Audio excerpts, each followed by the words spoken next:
be good. I think we're ready. We are. Good evening. At this time, I will call to order the Riverside City Council meeting for Monday, June 15th, 2026 at 6 p.m. Madam Clerk, would you please call the roll? Mr. Brown? Here. Ms. Fry? Here? Mr. Gaby? Here. Mr. Maxfield? Present. Ms. Angel Patterson? Here. Ms. Frida Patterson? Here. Mayor Williams? Here. All members present. Ms. Manager, is there any additions or corrections to the agenda as presented? There are not. Move to approve. I Second. got a question about the agenda. Oh, sorry. Okay, we have a motion and a second, so your question. Why this is one ordinance and not four? Because it's three parts. The first one is for the funding for CIC. The second one is CDBG project funds. And the third one is Rumpke's money. Why we throwing all these together in one ordinance when it's three different disperse of money? And that's the supplemental? Is that, Is that the first ordinance that- on it that you're looking at? Yeah, so the supplemental appropriation? Would that's the, ordinance 260882.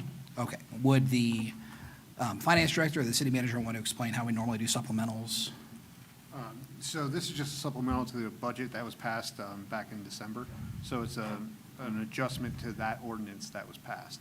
So this isn't about those individual items as much as adding appropriations so that we can take care of those things referenced there. Yeah, but my thought process on this, if I got a problem with one of them, I got to vote no on all three of them, the way it's wrote.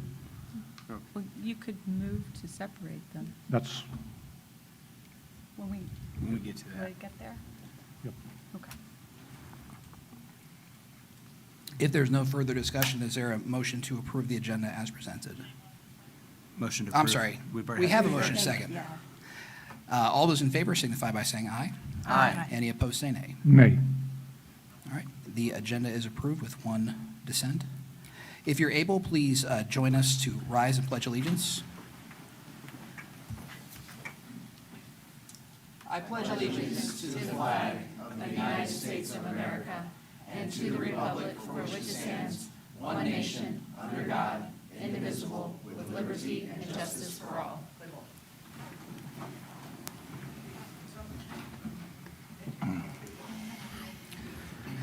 Thank you. Next on our agenda are a couple presentations, and we have some very, I think, noteworthy news to share. First, we're going to talk about the Government Finance Officers Association, who have recognized the City of Riverside with their highest honor. So the award that we have received, and I'm going to turn this over to the staff in a moment here to talk more about it, but the award we've received from the GFOA is one for our commitment to responsible budgeting, transparency, sound financial management, and clear communication with the public. While he's not here tonight, I certainly want to give a shout out to our former city manager, Josh, because one of his real passions was creating a document that could be easily accessible for everybody in the community, and that became our budget book. So the budget book is something we've had for a couple of years now, and it's been a vital tool for us informing the citizens and residents and anyone with a question about what money's coming in, where it's getting spent, and how it's getting spent. And it's been a really valuable thing for us, especially for me, when I talk to our folks about the most important things, which is what we're doing with their resources. So I certainly want to thank him, but also our finance team, which is led by Larry Hartlob, who's here tonight. And I wanted to turn it over to him for a few minutes and talk about this award. Well, thank you, Mr. Mayor. This award is from the Government Finance Officers Association, which is a national recognized group that we are members of here as a city. And basically, they have a pretty rigorous criteria for your budget book document in order to get this award. You submit it to a group of, they have like 3 independent folks that grade it each individually, and then they submit it for scoring, and if you hit the basic minimum scoring, you can achieve this award. It was definitely a project led by former city manager Josh Roush. It was one of his passions, and he's been working on it for several years. And we finally got to a place where we were able to get it in shape that we thought we would be able to submit it and be successful in getting awarded this award. So we did that in the early part of this year and submitted it, and we just got notification back about the middle of May that we were selected as an award for this. We were pretty proud of that. It took a lot of effort from Josh. I mean, the document itself, if you look at it online, it's a 200-page plus document that you create. And you have to hit, I can't remember, but it is, I remember that the checklist I had to go through was like 7 pages long of a lot of different things we had to cite. So it's pretty thorough. I think it speaks well to the commitment to being open and clear about what we're doing with our finances here at the City of Riverside. And I believe that this is also the first time that we as a city have ever received an award from the GFOA. That's what the couldn't clerk speak to that. indicated to me in her research. She's nodding for the That is record. correct, for the record. Well, we certainly thank you, Larry, for all the work you've done for us the last several months, and it was great to be around when the ideas of the budget book were something that Josh brought here when he first became our city manager, and then to see it come to fruition and get the recognition that it deserves. It is a great document. It's a great asset for us, and anyone who ever has a question can go online and check many of the things, if not all the things, that we spend money on throughout the year. And if you want to find backup, you can find our audits also, which are also something I think that we can be proud of because of the way that we've come through those. So we certainly congratulate Larry and the finance team and the whole city staff. We also have another award that has recently been bestowed upon a very valuable member of our city, and that's our clerk. So Miss Katie Llewellyn was not with us a couple weeks ago because she was in Reno. While I'm sure she was having fun, she was there for a conference as well. And I was not getting divorced. She was not going to Reno to get divorced. But Katie was at the International Institute of Municipal Clerks annual meeting in Reno, and she received a Program Excellence Award in Governance, or the PEGA. Do they call it the PEGA? The PEGA. The PEGA. There you go. Specifically, Katie received this award because of the way that she's administered, and really her idea was the Citizens Academy, which we honored at our last meeting. We had the graduates in the most recent cohort of Citizens Academy folks come through, and the previous inaugural class of the Citizens Academy also includes current council members. So Katie, this honor was awarded by the Clerks Association for drive, innovation, improving citizens' engagement, developing understanding, replicable programs that significantly benefit the communities, and our clerk has received this recognition for establishing and administering our Citizens Academy, which has become a very important way for residents to better understand how their local government works, to meet people who serve this community, and to become more engaged in the future of Riverside. So this well-deserved recognition of creativity, professionalism, and commitment to open, accessible, and transparent local government is why we're honoring you tonight, as you were honored at the association's conference in Nevada. I almost said Las Vegas, in Reno, not Las Vegas. So on behalf of this council, myself, the mayor, and the remaining members here, we certainly offer you congratulations and thank you for this outstanding award and for the work you do throughout the year. I know Citizens Academy is something you're very passionate about, and it's been a wonderful program, one that I'm hopeful that can not just continue but expand. Yes, and I just wanted to say that it's kind of like a symphony. I might have been the conductor, but I got the brass section, I got the woodwinds, I got the strings, I got the percussion. If we did not have department heads, a city manager, and frankly, overall, all staff willing to help out, even doing the littlest things, it wouldn't have gone off as well. And you, because you present too. I show up for one night and talk for 10 minutes, but I don't think But it was it- 10 minutes, but. yeah, I don't know if I've ever only talked for 10 minutes. I was supposed to talk for 5. I talked for 15. But we certainly congratulate Katie as well, and I believe you have some hardware in your office. I do. Yeah. It'll double as a weapon if I need it. If you haven't seen it yet, Katie has a phenomenal recognition piece that they gave her at the International Institute of Municipal Clerks Association. So congratulations to Katie on behalf of the whole council.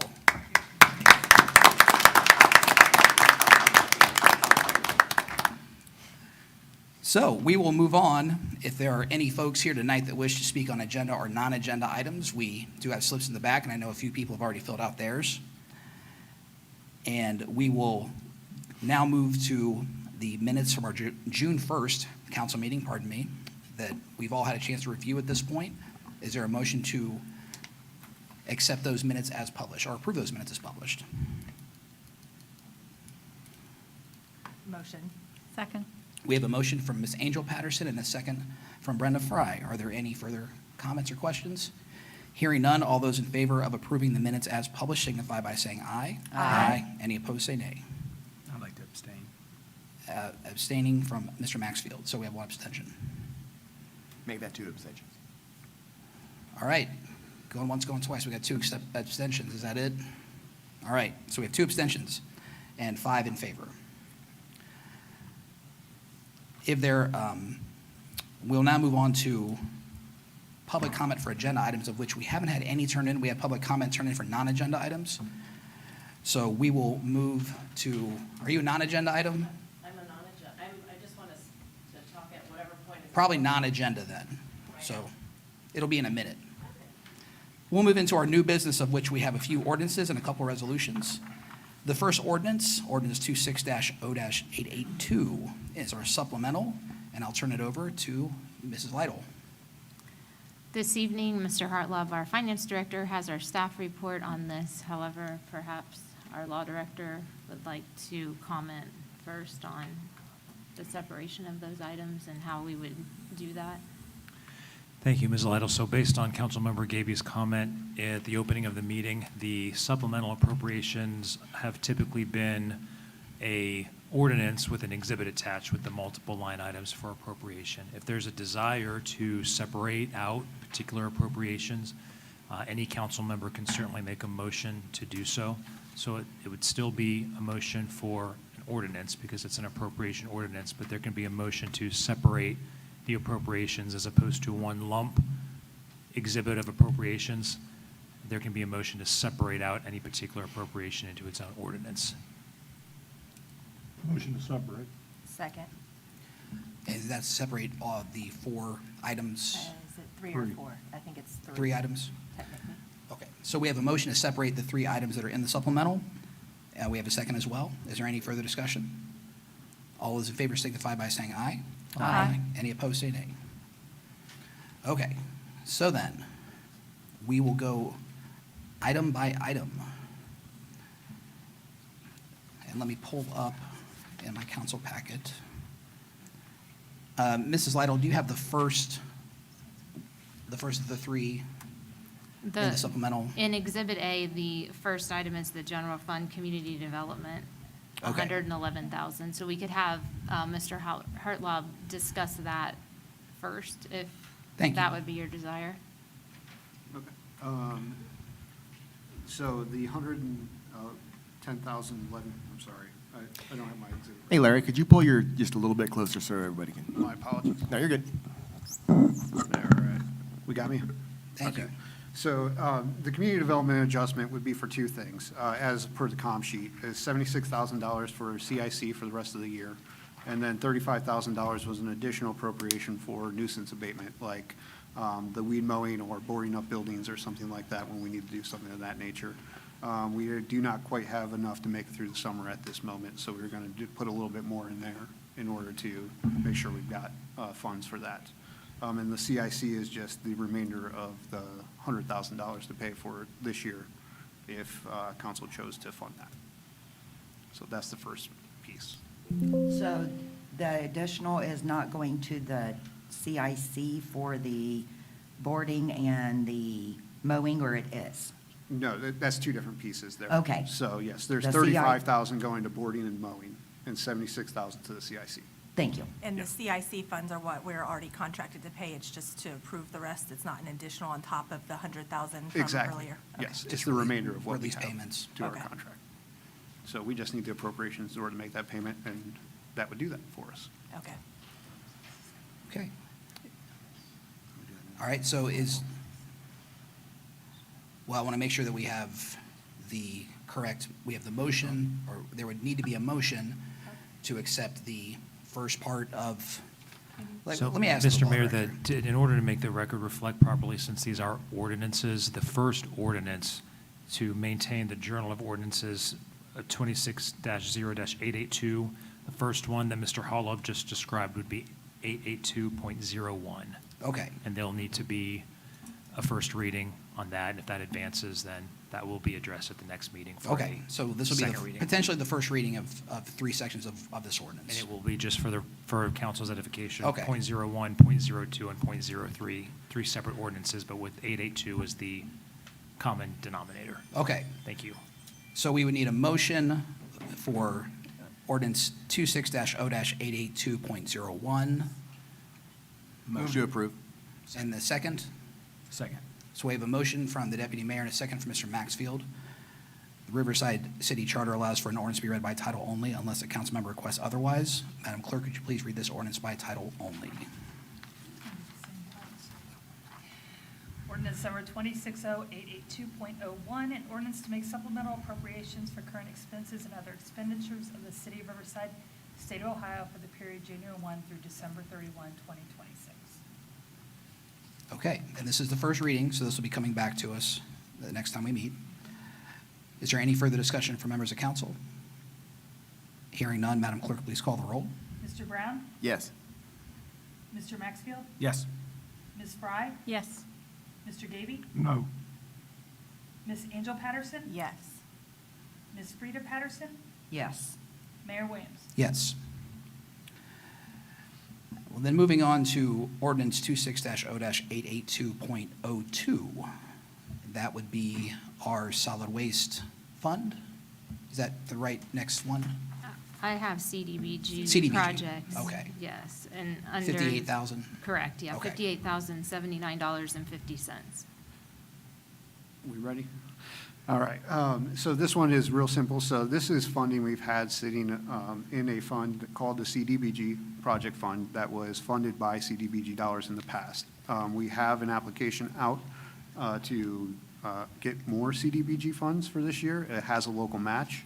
If we are successful, we can appropriate these funds and use them instead of the projected general fund use. So this is an ability for us to use funds that are on the books for their intended purpose without touching the general fund. But this is appropriated in case we get awarded those funds, so we're ready to go With the match? with the match. Okay. Yes. Good explanation. Do we have a motion? Motion to approve. Second. We have a motion from Mr. Maxfield and a second from Ms. Angel Patterson. Riverside City Charter allows for the reading of an ordinance to be done by title only unless a council member requests otherwise. Madam Clerk, could you please read this ordinance by title only? Ordinance number 260882.02, an ordinance to make supplemental appropriations for current expenses and other expenditures of the city of Riverside, state of Ohio, for the period January 1 through December 31, 2026. Okay. Is there any further discussion or questions from members of council? Hearing none, Madam Clerk, please call the roll. Mr. Maxfield? Yes. Ms. Angel Patterson? Yes. Mr. Brown? Yes. Ms. Fry? Yes. Mr. Gaby? Yes. Ms. Frida Patterson? Yes. Mayor Williams? Yes. And then we would have ordinance 26-0-882.03. This would be solid waste fund. All right. And in this case, it's a little bit different from the other ones, and I may need to lean on you, Ms. Moore, a little bit here. So when we decided to bill for solid waste or for trash, we had done it with an estimate based on some information from, I believe, Republic, from their estimates from when they were the primary deliverer of that service here.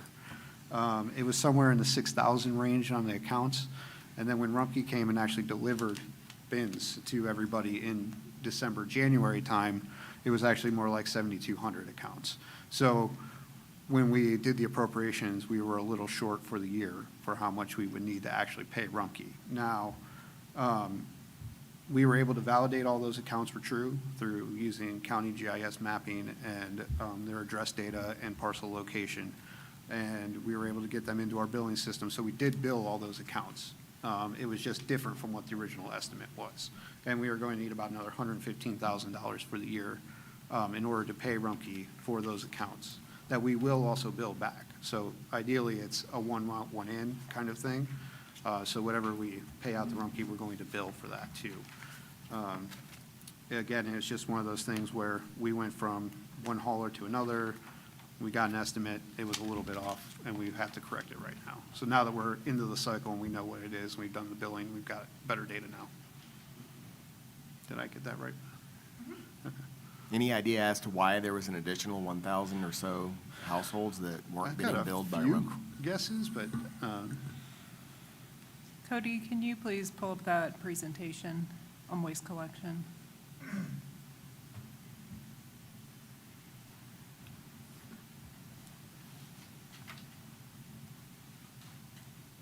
That's it, thanks.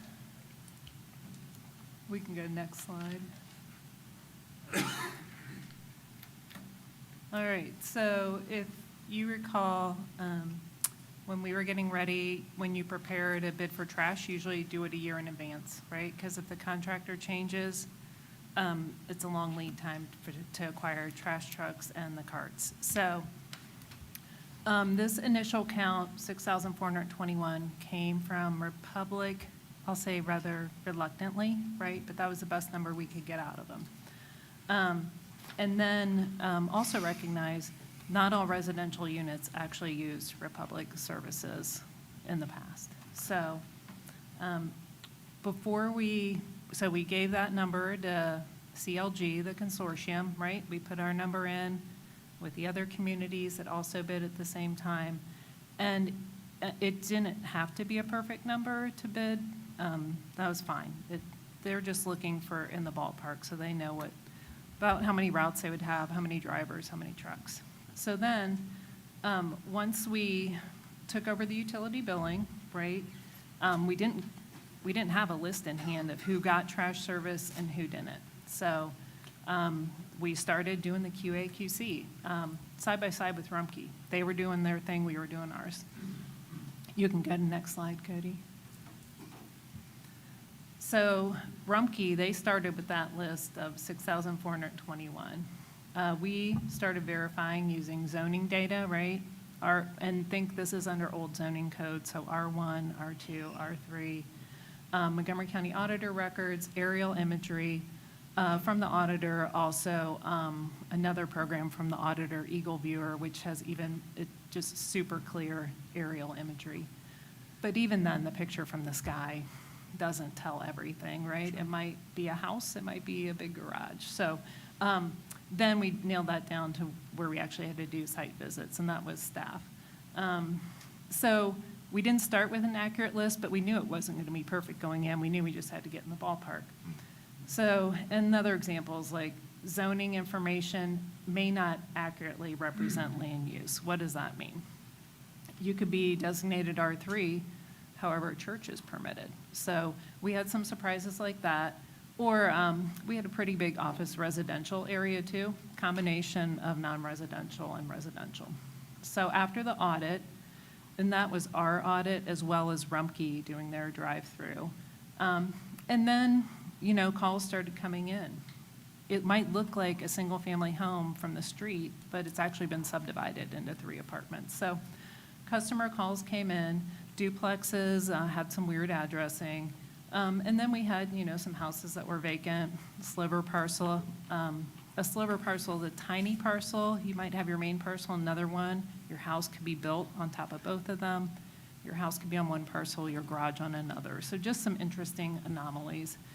But we just strategically worked through that discrepancy list. You can go to the next slide, Cody. So how we do the billing now, the city, we did all of our auditing. Rumpke verified it with their drive-through. And then the count that we actually send the quarterly count to Rumpke. It's our city count, comes out of our city billing database, and then they invoice us off of that. And there are fluctuations. There could be, we have some snowbirds, a vacancy, maybe a new house is being built, fire damage, they can't occupy it. more than a handful, like estates in transition. So some things like that that will change the count from month to month. But the other way Rumpke verifies, all waste containers have a serial number on it, and those are linked to a property address when they were delivered. And then Rumpke conducts audits, so they've already done one to get the first number. And actually, ironically, their second audit, it started today. So it takes about 2 weeks to complete. So they want to make sure that when the carts were delivered, did that cart end up at that house? Has somebody, moved one down the street, that kind of thing. So they'll do that audit. Next slide. This is just an example of the first quarterly count that we sent to Rumpke. So it's just a very simple spreadsheet. We have the total active accounts. You'll see the additional container rentals, the 65-gallon, the 95-gallon, and then we send that to Rumpke. Then they turn around and send us an invoice. Of course, there's communication all day, every day between our utility billing clerks and their customer service of, the snowbirds, that kind of thing. But the next quarterly count will occur in July. So at any given day, that number of whatever that is, 7,263, it could be plus or minus maybe 20 based on how many people are out of town, how many homes are vacant, but it's only submitted quarterly. And I think that's the last slide, but I'd be happy to answer any questions. Thank you, Questions? Go ahead. No, I was saying thank you. Thank you. All right. So we have any further questions on the final part of this ordinance, first reading? All right. Madam Clerk, would you please call the roll? I need a motion. Sorry. I was listening to Beth and forgot one of the questions I have for Larry. What percentage are we currently at that have paid the bill? Do you know that? Yes, we just crossed 75%. 75%, Yeah, thank so- you. That was it, thank Okay. you. All right. Motion to approve. Second. We have a motion from Mr. Maxfield, a second from Ms. Fry. The Riverside City Charter allows for an ordinance to be read by title only unless a council member requests otherwise. Madam Clerk, would you please read this ordinance by title only? Ordinance number 260882.03, an ordinance to make supplemental appropriations for current expenses and other expenditures of the city of Riverside, state of Ohio, for the period January 1 through December 31, 2026. Any further questions or comments from members of council?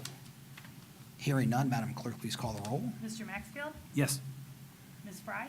Yes. Mr. Brown? Yes. Mr. Gaby? Yes. Ms. Angel Patterson? Yes. Ms. Frida Patterson? Yes. Mayor Williams? Yes.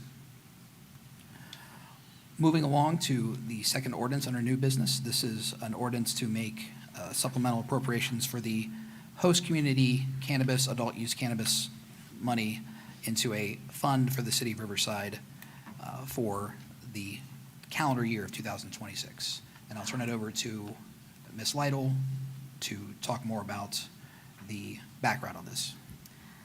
Yes, at the last council meeting, staff was directed to write this ordinance. So the ordinance is before you this evening. There's a comm sheet as well that outlines various discussion points that the law director, the finance director, and I put together. Basically, in summary, certainly staff would love to have like all the money in the world to do all the projects in the world, as I'm sure council would as well. And so just want to say that just as just an overriding statement. But at the moment, the city of Riverside doesn't have a residential road program because we have not been able to afford one. And so developing a residential road program was discussed in the comm sheet as an important item that we probably need to work through. And then certainly having stood up the stormwater utility and solid waste collections, we do still have a delinquency rate of 25%. So just wanted to bring that to council's attention as well. Obviously, that's a cash flow issue for the general fund. We'll eventually hopefully receive all those funds, but, you know, there's going to be a delay with that. And then anytime money gets reallocated mid-year and outside of the budget cycle, it's just always a good idea to look at fund balances and to do some fund balance analysis to see what those items or what those programs or additional fund allotments look like. So I know there's some legal ramifications in here as well, so I'd like to turn it over to our law director at this time, Mr. Miller, to discuss those legal ramifications. And then, of course, we're available for any other questions you might have. Great. Thank you, Manager Lytle.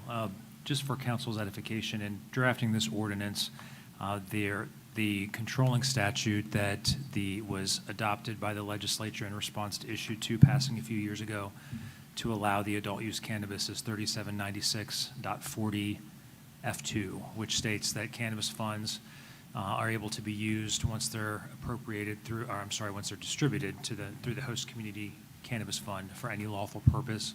My legal concern, and what I think at this point under the city's current circumstances might get audit questions in next year's audit, is that any lawful purpose phrase and requirement within the statute. As the manager indicated, the appropriation for a residential road program should be supported by a duly adopted capital improvement project, capital improvement plan for residential roads, or at a bare minimum, my advice would be to particular roads that are named in the appropriation based on data and based on objective facts that have been gathered. The auditor doesn't necessarily appreciate or like when an appropriation is for a generalized purpose, such as just residential road repair. It's hard for the auditor to trace from a legal standpoint where the money from the host community cannabis fund went in repaving or reconstructing or fixing a residential road. Did that come from some type of other fund, or was that actually from the host community cannabis fund under the statute referenced in the COM sheet? My advice would be to protect the city's interests in the best possible manner would be that a prerequisite to an ordinance such as this that appropriates the host community cannabis funds would be for council to, for example, as mentioned in the COM sheet, provide a directive to staff to conduct or have an engineering study or a traffic impact study conducted to develop a capital improvement plan for residential roads. That way, an appropriation of these funds could go directly to a particular project or a particular approved capital improvement plan. That would allow audit compliance. That would be more legally appropriate, in my opinion, and prevent legal challenges to the appropriation. I'd hate to recommend an appropriation that would be challengeable and have it undone. It's very hard to wind that back. So it's not that my recommendation is that the cannabis fund monies cannot ever be appropriated to residential roads. However, my legal advice is for the safest manner of that appropriation to occur, some of these prerequisite steps need to happen before that appropriation is actually voted on by this council. I'm happy to answer any legal questions about the statute or the legal process, but that's my advice. Not that it can't be done. I just advise the city's not in the right, has the right circumstances before council to move forward in a way that makes me legally comfortable on this ordinance. Is there any avenue that would be appropriate, according to the auditor, of holding those funds? You know, it was discussed in the earlier meeting that we would be collecting those funds to be spent in a later budget cycle. Is there something that we could do to hold those funds as a set aside until we determine as a council how we want to spend them? Or do they have to be in the big fund with everything else? So Councilmember Fry, as it stands right now, the host community cannabis fund monies they're segregated in the general fund just by nature of they are the 698,000 is it's unencumbered, but it's within the general fund, and it's labeled, it's very clearly demarcated as the host community cannabis fund. Would that also be true as we roll into the next budget cycle? My understanding is that type of labeling is for the current year, but then it goes into just the general fund balance in subsequent years.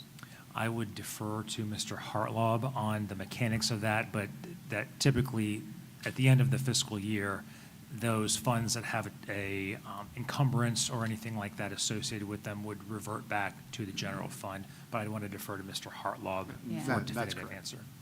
Yeah. So So- it will lose its individual identity at the end of the year. Yeah. However, we have the record. We have an audit trail of every payment that came in. You can tie it back to what happened, like the state distribution as well. So we know exactly how much money. It's not like, but from a strict legal standpoint, maybe it loses that definition. It's just in the general fund at that point. But we are tracking it on a line item basis, every payment that comes in as adult use cannabis money. So it would be easy enough to tell you how much we've got. Thank you.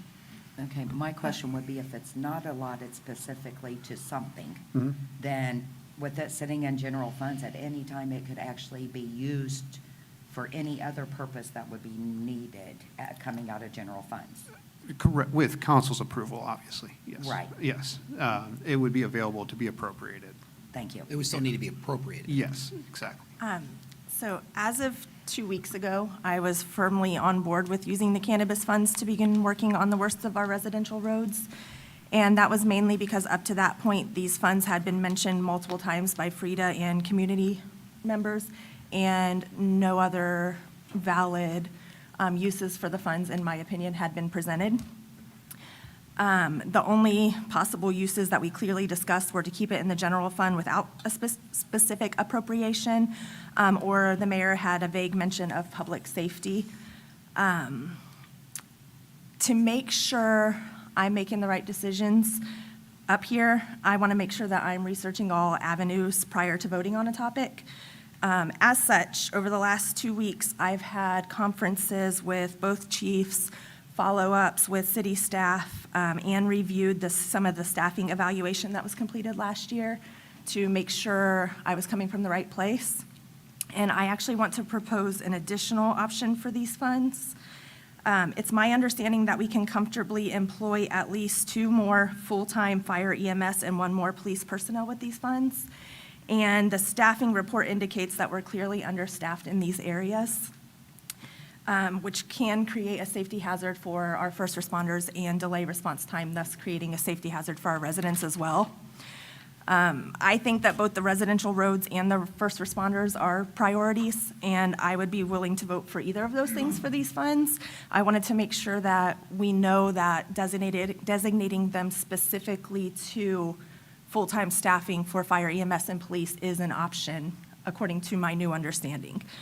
I do want to end with the Ohio Senate website. Senator Huffman quote on there said, "Local governments who choose to let these businesses into their cities will now see the funding these dispensaries generate return to their cities to be used how they wish. I look forward to seeing the ways these funds will benefit the local communities."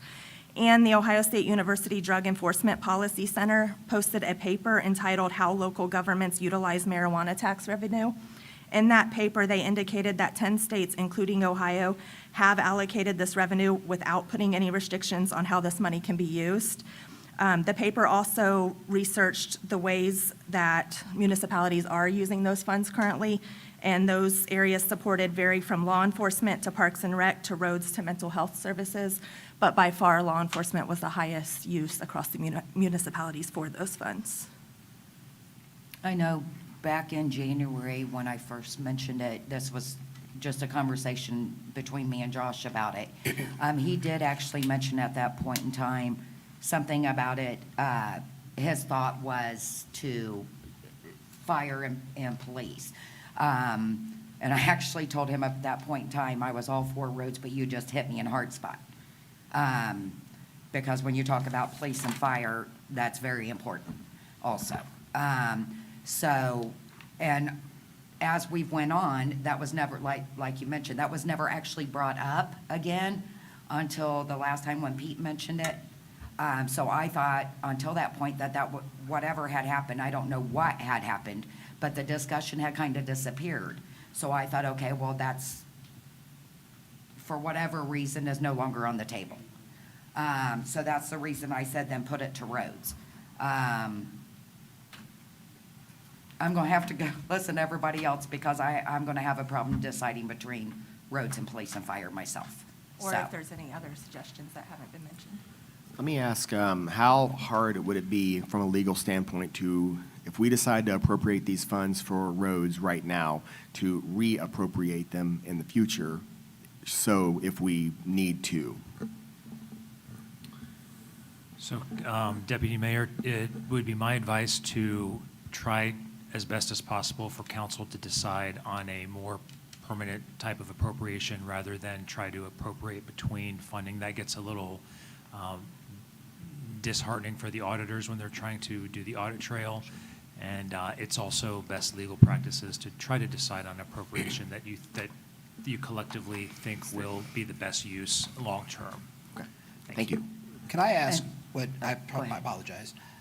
Just my only question would be to, I guess, to Jesse and to Larry, when would you expect the seven of us to start digging into the budget for '27?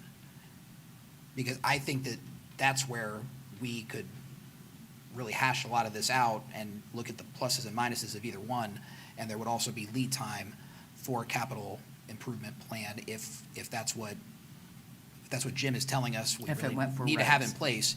If we're gonna start looking at that in August and September, and if memory serves me correctly, we typically start looking at budget stuff around then we could be a month and a half or 2 months away from having these discussions as part of the larger discussion anyway, and there wouldn't have to be a this or that. It wouldn't have to be an all or nothing. But, and I believe, Jesse, correct me if I'm wrong, the last part of the memo says further allotment of this revenue could be considered during the budget process this fall, when fund balance analysis occurs as well. That was the intention of that sentence, was exactly that, because this is really an overall budget discussion that we're having, because right now it's $698,000, but, I mean, you all could choose to do, maybe not all of that. It could be 50% to this and 50% to that, or make up the percentages, but, you have some flexibility and some options there. Larry shook his head when you said August and September, so Okay, that right. will be when the budget process So we'll starts. start, yeah. Can we get I've not, dwelled into what their salaries are and such for, a full-time police, blah, blah, blah. Can we get a breakdown of what you mentioned, Angel, like the numbers of what that cost? Of course, we know that there's always salary increases or whatever, but like at this moment, if those were to go to them, then how much of that, is it 100%? Is it 80%? How far does it get us? In this discussion, like Pete's saying, so that way we would get a better idea if it would need it all, Yes. or if we could kind of do percentages at that point. Staff can prepare a memo for you that would show you how we budget, just in general, a firefighter and a police officer. Obviously, to your point, those numbers are going to change, right, depending on where somebody is in the step and grade system. But yes, we can get you that. Okay, thank you. I get a couple things. One, as far as roads, I think we all agree that we know roads are important, right? I do worry about the sustainability as far as, one, if we choose to move this money to roads, which one do we pick? Because a lot of them in Riverside are bad. If we do choose to, and I'm assuming with that amount of money, it might fix maybe one street in a residential block. Am I right in saying that? Or maybe a street and a half? Am I Well, about? I think we have those are good questions. I would like to suggest first that we should have what I call just a pavement management workshop where we just talk about everything. And all the that's kind of what tool- I'm leading- Like all the leading tools in to. the toolbox. But when we looked at the data back in March of this year, and we've never had a road program because we've never had the funds, right? So why build a plan that sits on a shelf and collect dust? But when we looked at that data, and Frida, you mentioned you would want to do the worst road first, right? And Jesse mentioned, well, there's a lot of roads vying for that title, unfortunately.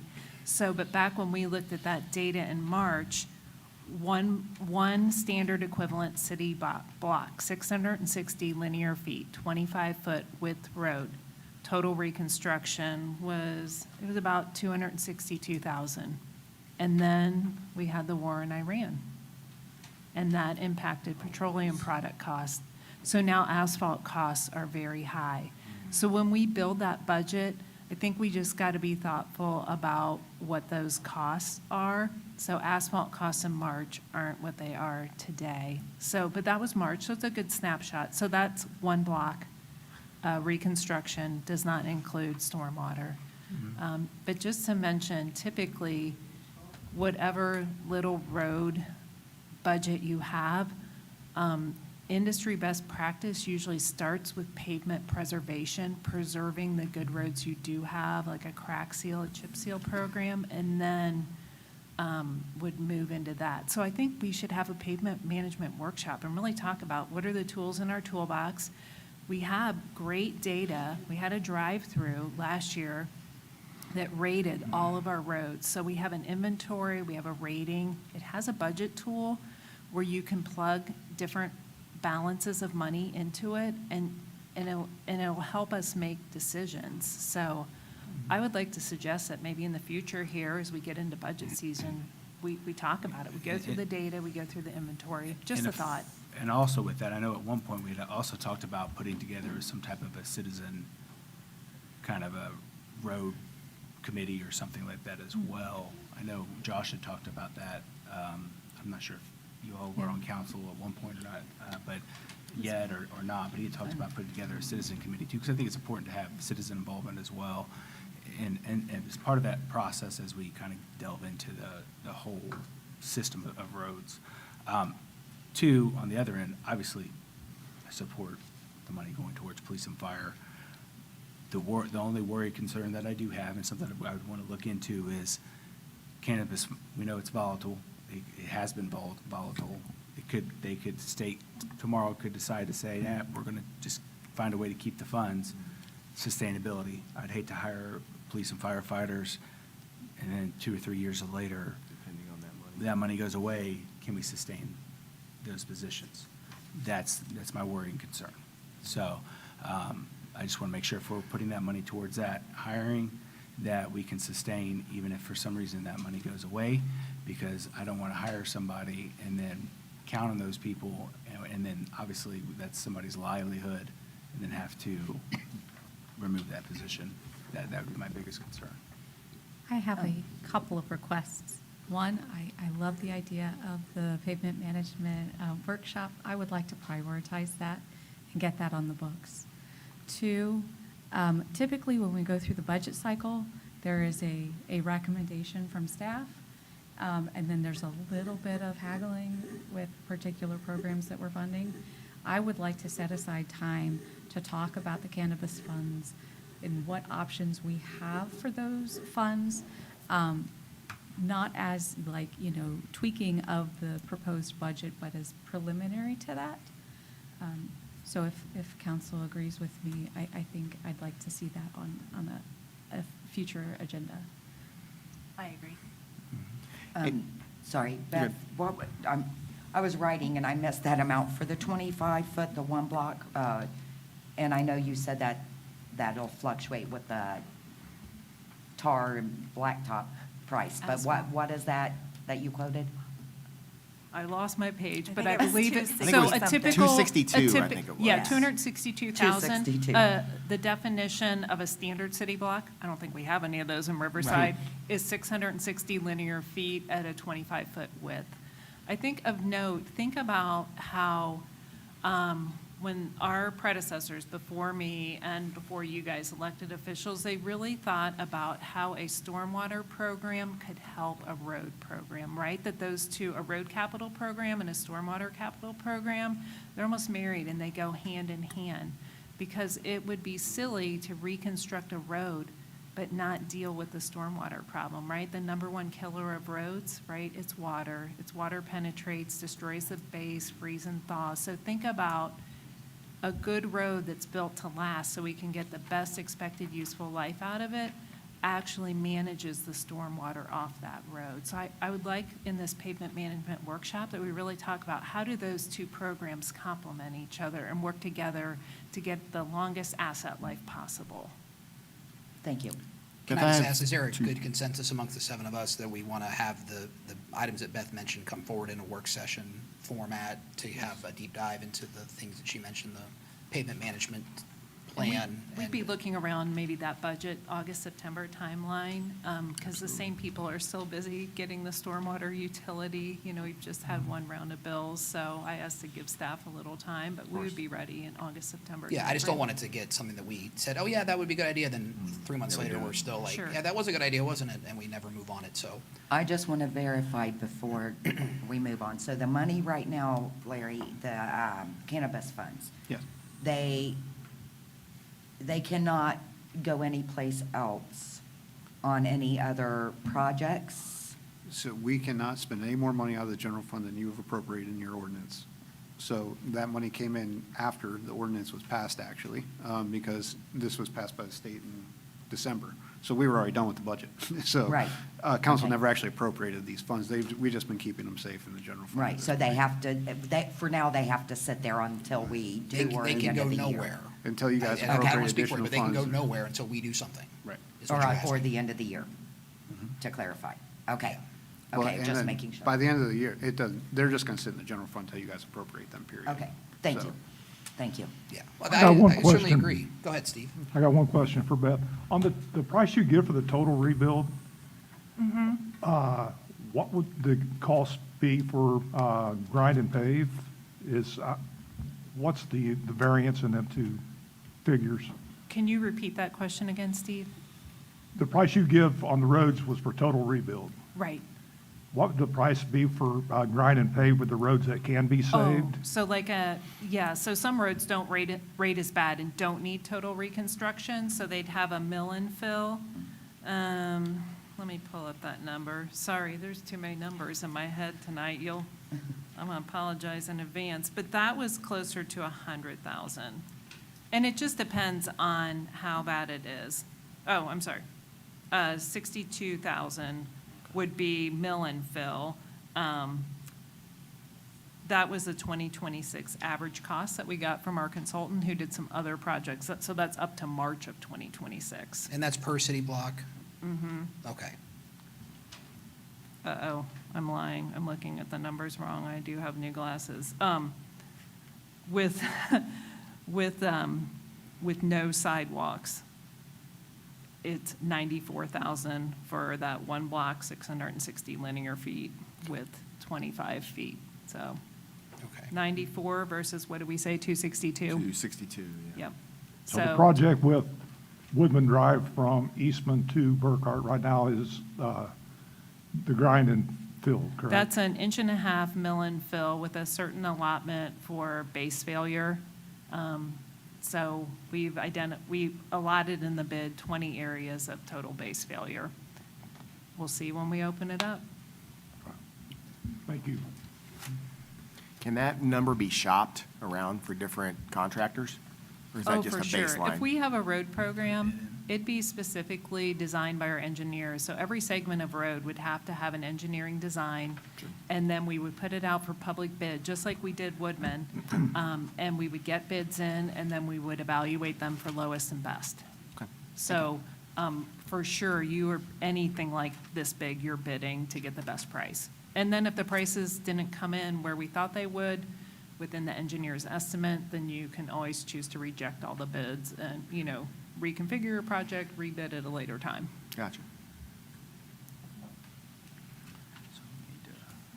Okay. Well, do we have we had a motion and a second on this yet? I don't believe we have. Is there a motion for the first reading of the ordinance that we've been discussing for a while now, 26-0-883, the Host Community Cannabis Fund? If there's no motion, it will die on the floor. Hearing no motion, we will move on to resolutions, of which we have 6. I can read Roman numerals most days. The first one Ms. Manager, is a resolution for our services with ProStratus. As Can we you just give me discussed. a brief synopsis of that? Okay, as we discussed at the May 18th meeting, we have begun our transition between the two IT contractors, and our law director has approved this contract. It is for 35 months, and so nothing has changed since the presentation to council. Okay. Is there a motion for Resolution 26-R-3099? Motion. Second. Are there any further questions? I have one. So in the, what was sent in the packet, I saw nothing explicitly talking about adhering to the state legislation. Is there a timeline for that, of implementing those things? Yes, so our new IT vendor will be held accountable for the new law that went into place. You all passed a resolution, I'll need a little help here with history, but you all passed a resolution in December. Right. And so the implementation of cybersecurity needs to be done yesterday. Yes. And so they know that, and they will begin. That'll be first priority when they It start. will be, right. We've already had, staff has already had multiple meetings with them Okay. to kick that off and to be ready. But we have to do this transition here Sure. for the month of June. Okay. But it's a top priority. Okay, great, thank you. Councilmember Frye, the resolution was adopted December 15th of '25 to be in compliant with House Bill 96. So that is, I've seen the scope of work and reviewed the contract as to legal form. It is top priority to make sure that we're compliant. Okay, great. Thank you. Are we facing any penalties or anything like that for not complying as of right now? I can't predict what may happen with the 2026 audit, but because we are starting later in the year, we may see a comment in a management letter, but that's unclear. I mean, we're making the best effort that we can, given the timeline that we have, and they know it's a priority, and staff knows it's a priority, so we have our foot on the pedal. Thank you. All right. All those in favor of Resolution 26-R-3099 signify by saying aye. Aye. Any opposed, say nay. Motion carries. And then the next one, Ms. Lytle. Mrs. Moore has our staff report tonight on State Route 4 resurfacing. All right, good evening. State Route 4 resurfacing, this is an ODOT project. It covers a large section of State Route 4. It's a mill and fill, so resurfacing. And it crosses Dayton, Riverside back into Dayton. And it's currently scheduled for construction in 2027. So this resolution before you, it's ODOT required legislation. The total project cost estimate is $5.587 million. It is 100% funded by ODOT. So it covers a mill and fill of the actual traveling lanes, the turnaround lanes, and the ramps in Riverside. So really, our only goal is to be supportive of ODOT, pass this legislation, and then be available for the project meetings once they start. I'd be happy to answer any questions. So just to clarify, the ODOT funding will fully take care of this project. There won't be a city match later. There is no city match. If it goes over, is there any responsibility to the city? We aren't requesting any change orders, so we don't know anything. If it goes over because it's something ODOT wants, it's on them. Okay, thank you. It's our number one most dangerous roadway when we are out there patching potholes. This is a huge win for us. Okay. I'll move to approve that. Second. We have a motion from the deputy mayor and a second from Mr. Maxfield. All those in favor of Resolution 26-R-3100 signify by saying aye. Aye. Any opposed, say nay. Motion carries. Next, the ESID. The City of Riverside is a member of the Dayton Regional Energy Special Improvement District Board of Directors, and the group doesn't meet very often, but it is a group that provides regional economic development tools for local jurisdictions for economic development projects. So For example, it helps potentially with some energy efficiencies, and it helps with no sales tax on building materials and that type of thing. So it's been a while since this was updated. As I put in the comm sheet, the last designee for the city of Riverside hasn't been here for a bit. So this is just designating the interim city manager to participate on this board. I have a question. Is there any, like, some of the boards we're on, even though they're small, there's like a fee for each person? Is there a fee the city has to pay to put you on the board, on that board? Not that I'm aware of. Does anyone know? No, there's no fees tied to the ESID. There's none in Okay. the bylaws, Councilmember Patterson. There's no fee. It's just, we have a right as a participating member. be involved, To be right. involved. And as the manager indicated, the last appointee has long since departed service. So it would be to the city's benefit to appoint a designee, and And the to manager participate. makes a Yeah. good choice because she's involved in the day-to-day operations and can have a voice for Riverside. And just to be clear, so is that coming out of your hourly, or is that like a side volunteer? Does that make sense, what I'm trying to say? I would be doing this in my official capacity as your interim city manager. Okay, so it would be under the hourly payments? Okay, And on our behalf, because the Right. ESID they want Riverside involved in these economic development deals, so they need the city at the table. So Jesse would be our voice at that table. thank you. Yeah. Okay. Is there any further questions about I said ESID, Emergency Special, Energy, not Emergency, Energy Special Improvement District? Is there a motion? So moved. Second. We have a motion from Ms. Fry and a second from the Deputy Mayor. All those in favor of Resolution 26-R-3101 signify by saying aye. Aye. Any opposed, say nay. Motion carries. And next, it looks like we have some transfers from operating. This is going to go to Larry, I'm guessing? Yes. I'll stop talking before I mess something You're up. guessing? Thank you, Council. This resolution is just a simple bit of housekeeping that was recommended to us by our auditors this year. So typically, you guys appropriate funds transfers within the budget ordinance. They asked that I also bring, when we get prepared to actually do them during the year, that we bring them to council for you guys to approve them as a resolution. These transfers are all just standard things going to the fire fund, street fund, police fund. The solid waste fund, that was the original transfer for the year to get that started up. And then the debt retirement fund. These are all just standard things that were already appropriated. This is just getting your approval for the actual action before I put them in the system. So there is no new funds here. There's no new appropriations. This was as planned. Motion approved. Second. We have a motion from Mr. Maxfield and a second from Ms. Angel Patterson. All those in favor of Resolution 26-R-3102 signify by saying aye. Aye. Any opposed, say nay. Motion carries. And next, 26-R-3103, looks like it's CIC related. It is.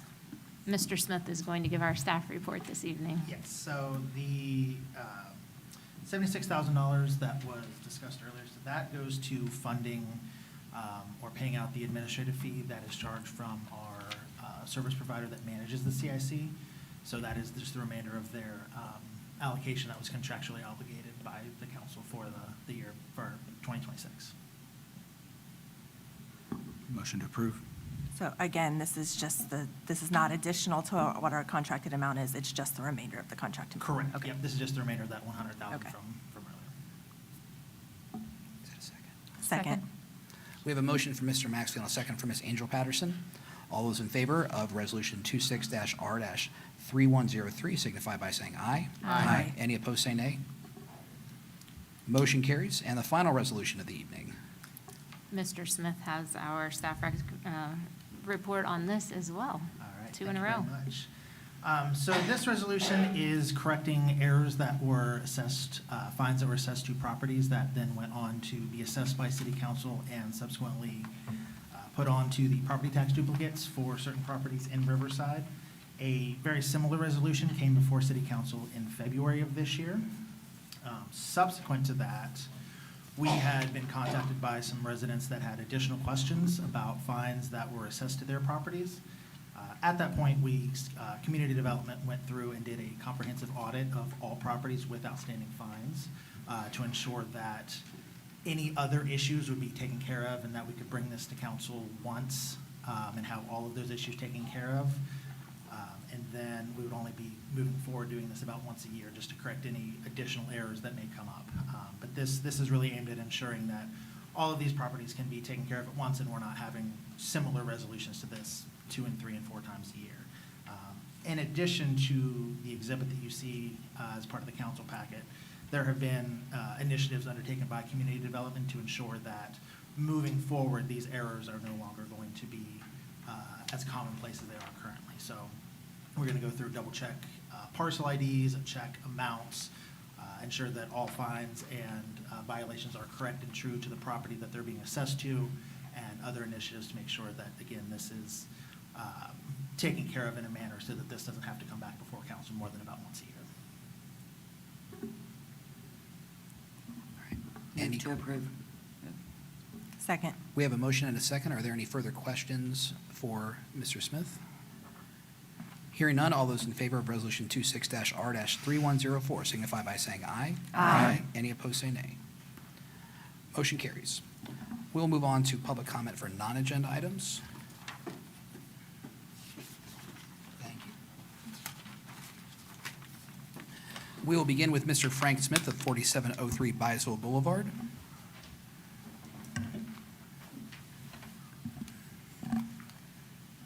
Frank Smith, 4703 Byesville. Yes, last week, your service department come down and pulled 6 signs out of the right-of-way out of our street. For whatever reason, I do not know. We cannot get a straight answer from nobody. Now, I'd like to know why. We can't get nobody to tell us. The one guy lost his life for those signs.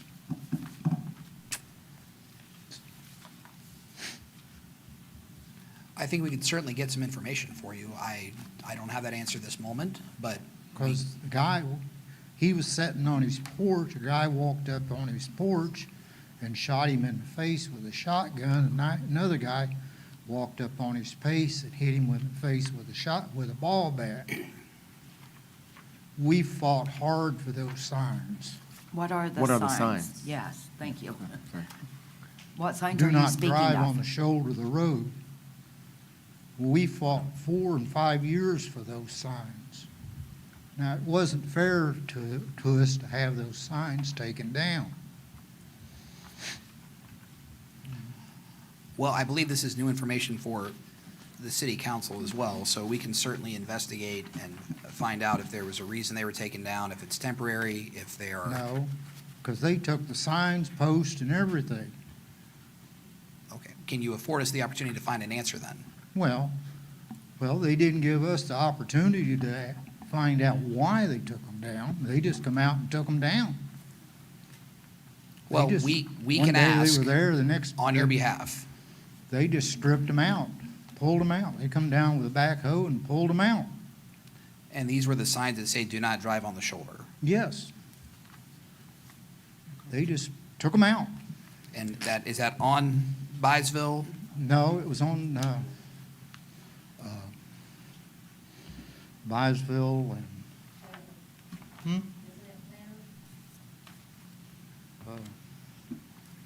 Not Byesville and. We can not- find out. We can find Yeah. out. We can Well, find out. Yeah, but anyway, Okay.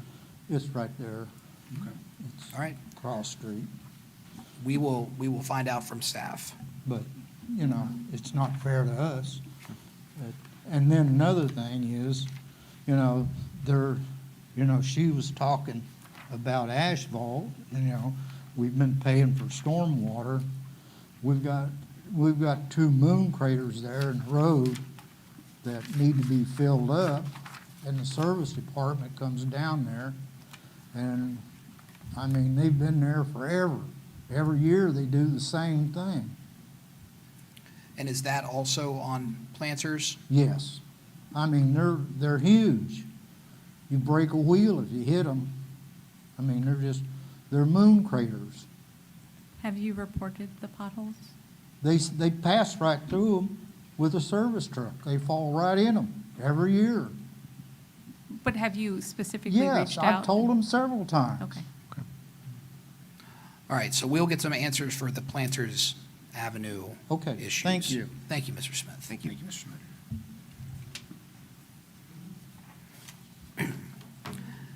Next, we have Tim Gosnell from 12 Beatrice Drive. Thank you. Tim Gosnell, 12 Beatrice Drive, Riverside. I want to talk a little bit about the Dill Cemetery, but I am a little confused on Rumpke. And I will tell you, I have no problems with Rumpke at all. Service has been great. I'm able to keep all my trash in one barrel, so no extra fees. If Rumpke delivered well over 7,000 trash containers in January, why did it take to June for you to figure out we were going to have a deficit? I mean, does that make sense? That's 6 months. So I'm a little confused about that, but that's my confusion. Dill Cemetery, we went out and cut it again. Thank you, Frida. Thank you, Steve. Thank you, Courtney. Appreciate it. Is the city have any intention of checking into the Dill Cemetery? You know I'm a little impatient, Mr. Mayor. You shake your head yes, because you know it's true. I will agree. I'll go on the record saying Okay, thank Tim's a you. little impatient, but he's The law passionate director's too. been directed to look into what our options are. And the reason I want to ask about that is I will personally commit to keep cutting it this summer until we figure out something, Mhm. to figure out what we're going to do. But if you're not going to, or you can't or won't, let's be upfront and say it, and let us look at some other options and see if there's other things out there to make sure that that cemetery is taken care of down the road in the future. Because we're looking at some companies for options for fence, to put a fence around it. And I'm looking for a new gate for it. Can you give us until sometime in July to get the legal opinion of what a municipality can do for a private property that we Right, don't yeah, own? I just want to know if that had started yet, Pete, Mr. Mayor? I want to know if that had started Yeah, yet. we've had the discussions, but we will have a deadline to be able to report out. Yeah, and I don't need a deadline, I just don't want to drag out 6 months. Well, that's why deadlines are important, so. Okay. Things don't get lost. Okay, and Dill Cemetery, to me, there's 40 souls up there. Mhm. Revolutionary War, I mean, that's something that we we inherited it, Riverside, it's part of Riverside's history. And I'm just trying to make sure that it doesn't go, well, gee, we'll look at it and we'll kick the can down the road, because Riverside's been known That's why to we need a kick the deadline. can down the road. You can ask Rumpke about their 7,000 plus trash cans. So that's my point, is, please, I just want to know if, so July, possibly Yes, July? we plan to have a report out on what we could do as a municipality in Mhm. July. And then also, one last thing real quick, because my time's running pretty quick. CIC, we pay them $100,000 a year is my understanding. What have they done for us so far? Have they sold any properties? Have they done anything? Because I think we're well over 200,000 last couple of years. Or, I think the first year was 100,000 and 100,000 this year. We'll be at 100,000 at the end of this year. Okay, so have they done anything yet? Have we sold any property yet or anything? I believe we're in the process of transfer, I say we because I'm on the board, process of executing a few of those first property transfers and sales. Okay, I'm just thinking at $100,000 a year, if we're not seeing some bang for our buck pretty soon, because then I heard another Mm-hmm. 35,000 for boarding up. We have public works folks that can board up buildings and cut grass. Oh, that was just my thoughts. Yeah, and CIC meets, I believe, this Thursday afternoon, and you're welcome to join. Well, would you chair that, right? I'm on the board, yes. You're the chair? Yes. Okay, so you can, tell me about that. I don't really need to, I trust you. Yeah, You sound like a but pretty I honest want to guy. make sure you know that the meetings are also open to the public. All right, thank you. I appreciate it. Appreciate your time. Thank you. Thank you. And next, we have Mr. Ken Ulmer from 4545 Oakdale. Thank you, Mayor. Jesse, you weren't here last week, or last meeting. Thank you for replying to my email for this. Frida and I have tried to get a hold of actual Dill family members. We have not, as of 5 minutes till 6 tonight, been able to contact any of them. They just kind of want to go away with it. We did get to meet with David, the gentleman who's taking care of it. He gave us some valuable information. In the paperwork, and I don't know if Bree's found this yet, there is actual a court case from July of 1873 where there was some kind of transfer of deeds. It all stuck within the Bill family, and the last of it states that the Bill are the actual heirs of it. I tried to track this down, and unfortunately, that paperwork was lost with the 1913 flood. We plan to clear a lot more brush out of there. Apparently, there's, 2 or 3 more graves up At there least. that we plan to dig out, and one of them is Samuel Dill. He is the one who participated in the Revolutionary War. And I just found this out today. This was confirmed.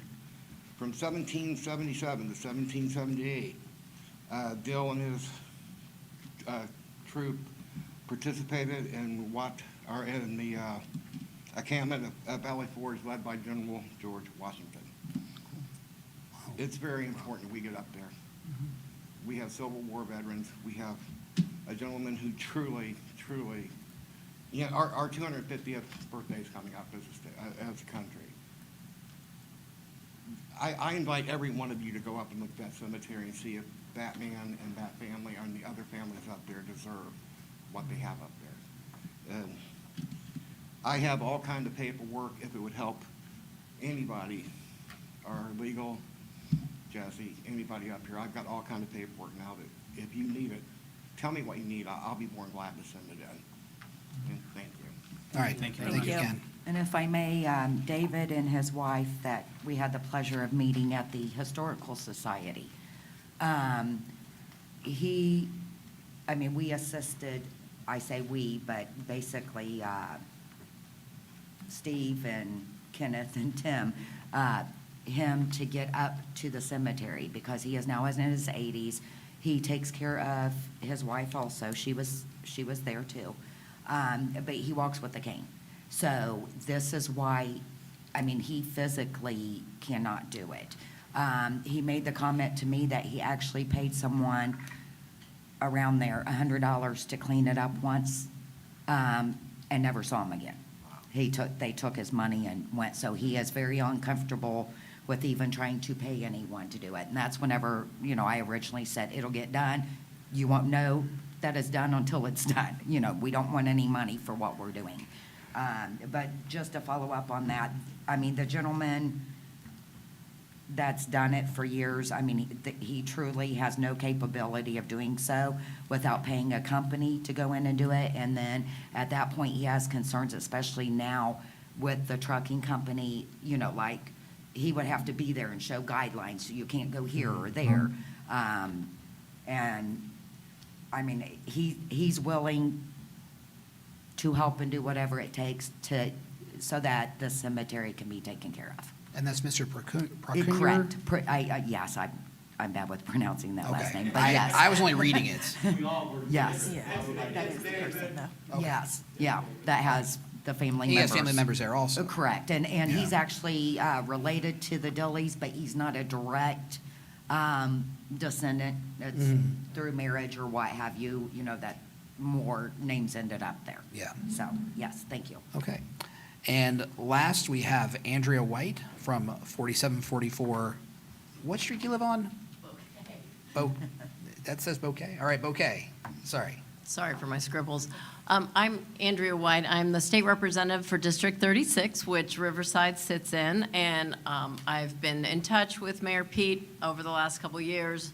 Josh, your former city manager, Jesse, Manager Jesse, I know her from back in the day. But I did want to just let you know about a couple things. As I sit here and listen to this, you may want to be aware there is something called the Final Salute Society. And it is an organization that helps with veterans' graves.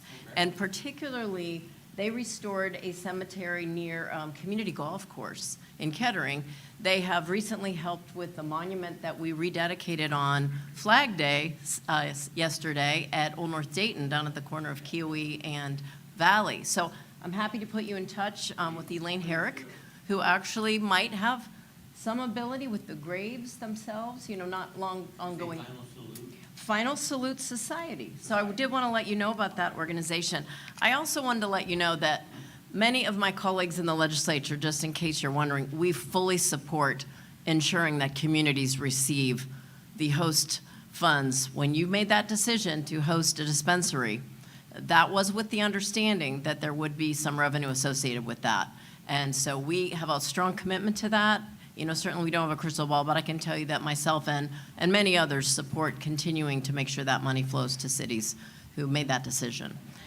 The other things I want to just let you know about, we finished up most of our legislative session on Wednesday night, very late, but the PTSI, Post-Traumatic Stress Injury Fund for First Responders, had been approved a couple votes, many votes ago, but not fully funded, as well as having a process. So we put $40 million into that on Wednesday. So the Department of Public Safety should be getting information on how to access that, so our first responders who deal with so much have access to the resources they need to deal with those issues. So I want to make sure you all knew about that.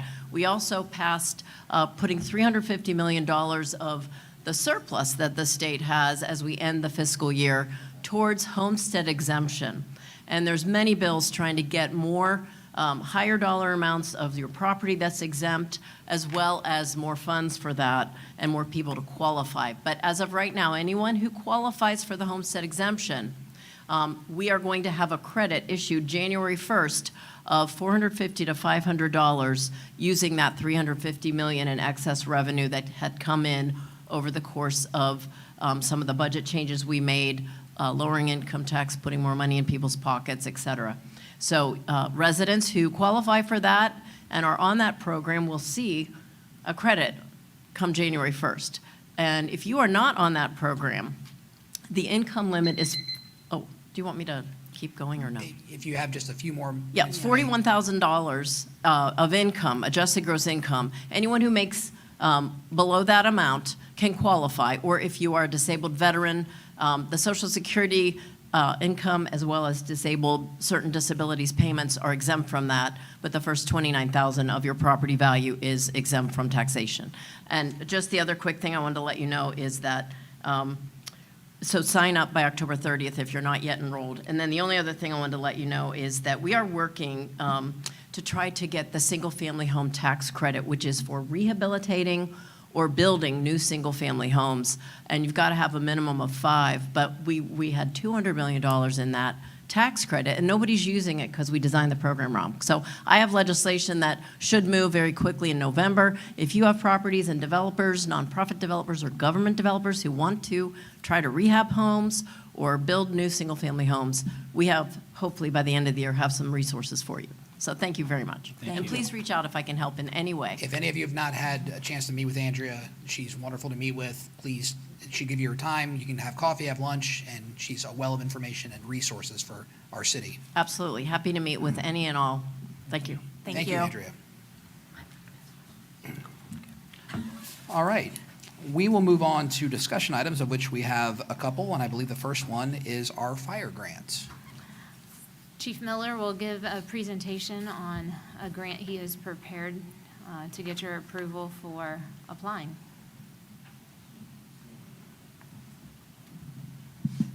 Good evening, Mr. Mayor and council. Thanks for taking a couple minutes to talk to us here.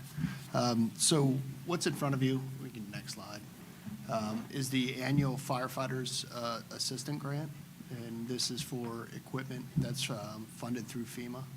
And this is something that since I've been here, we've put in for every year.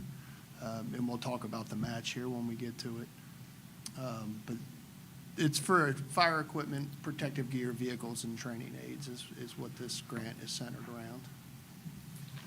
around. We've previously been awarded this grant. We've had 4 in the last 7 years. The last 3 that I've participated in, we've received. And again, we have those coming up. So in 2019, this paid $176,000 to the city, which was a $17,000 match on our part, and that's for the power cots that we have in our 5 medic units. The vehicle exhaust system that captures the vehicle exhaust at both stations. That was another $113,000 grant that we were able to secure. In 2023, we did cancer screenings, physicals, and physical fitness equipment. and that totaled $78,000. And then last year, we got what they consider a micro grant, because it's under $75,000.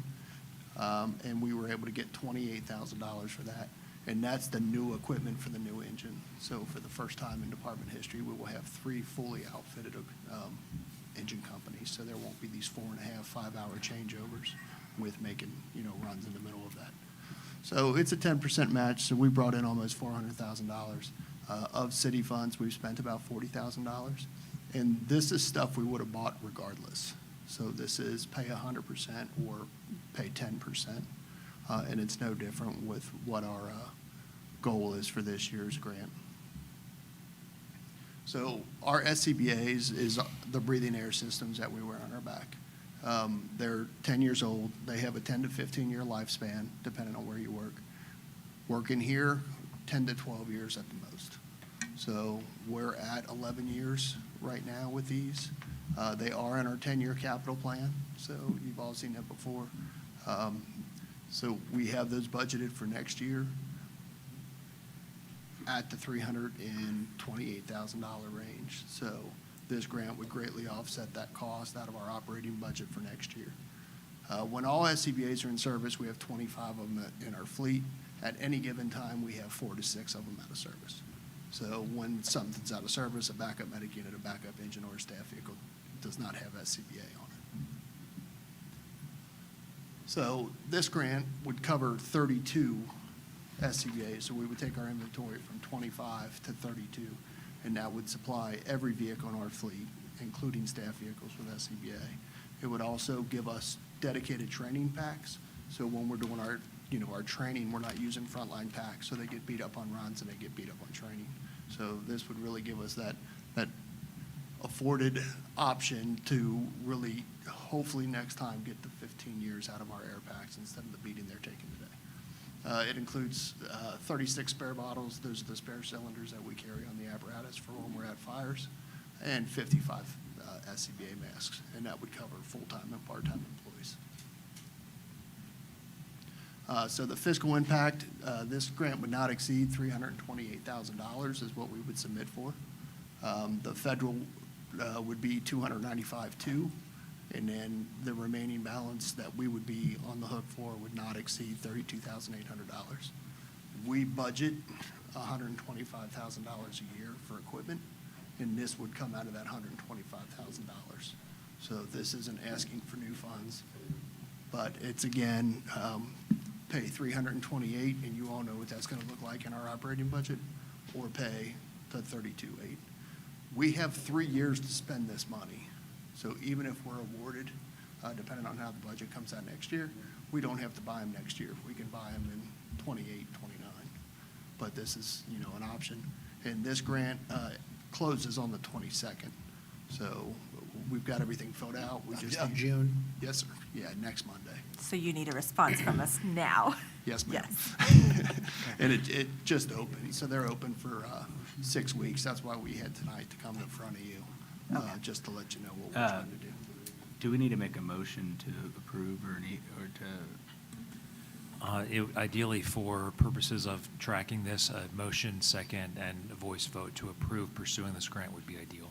So yes. So I would like to, I don't think we need to waste your time anymore. I would like to make a motion to A second. move this grant forward. All right, we have a motion from Mr. Maxiel, a second from Ms. Angel Patterson. Is there any further discussion? Hearing none, all those in favor signify by saying aye. Aye. Any opposed, say nay. All right, thank you, Chief. Thank you.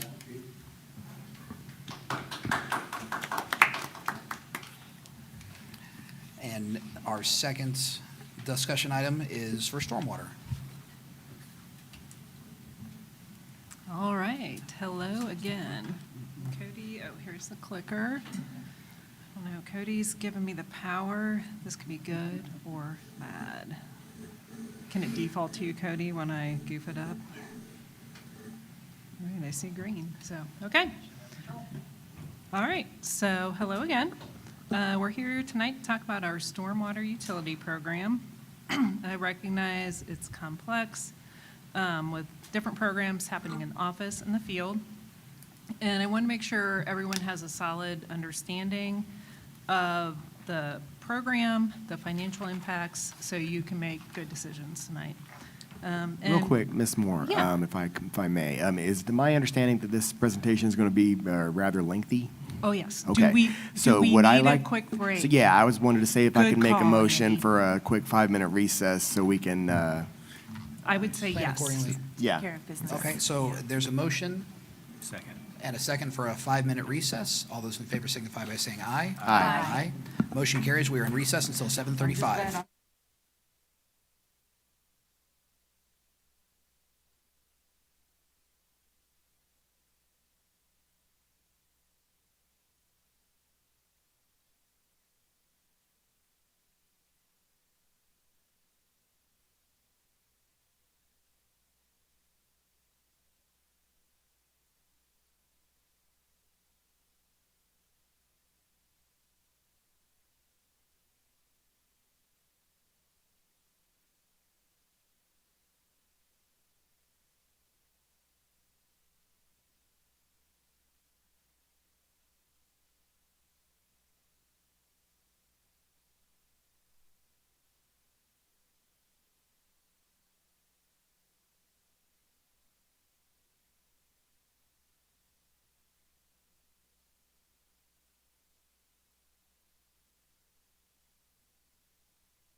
How do we get out of recess?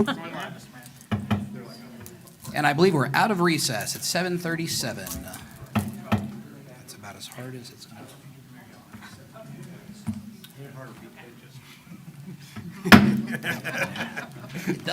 It does work. All right, so we are back in action to talk stormwater. So we're going to kind of review some stuff we've talked about. It's a lot, and I'm going to say I'm sorry. I could talk about stormwater all night, because I love this kind of stuff, but I'll try to hit all the key points that we've talked about, all the new things we want to talk about, and then as I stop and ask questions, so, because it's too much to wait until the end. And then when I'm done with my part, I'm going to turn it over to Jim, and he's going to give you his side of things. So, and Cody gave me the clicker, and we will roll.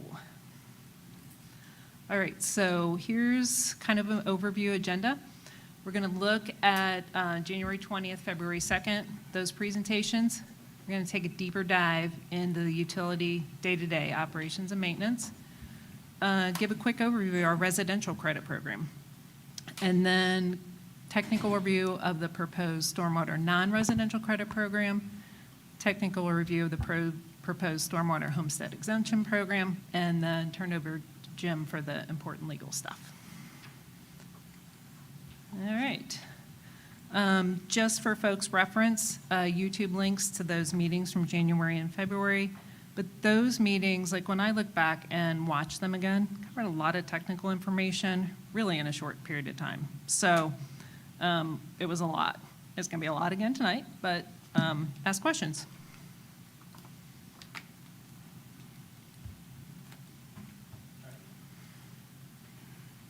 There we go. Okay, so kind of the overview, city geography, hydrogeography, our existing infrastructure. We're going to talk about our flooding history, even sometimes captured in the daily news, a challenge that many of my past counterparts and your past elected officials worked on. History of the city in getting to the stormwater utility, the infamous 2015 master plan, and then the fee. All right, so geography and infrastructure. Really the only utility where geography and the natural environment kind of go hand in hand to make a utility.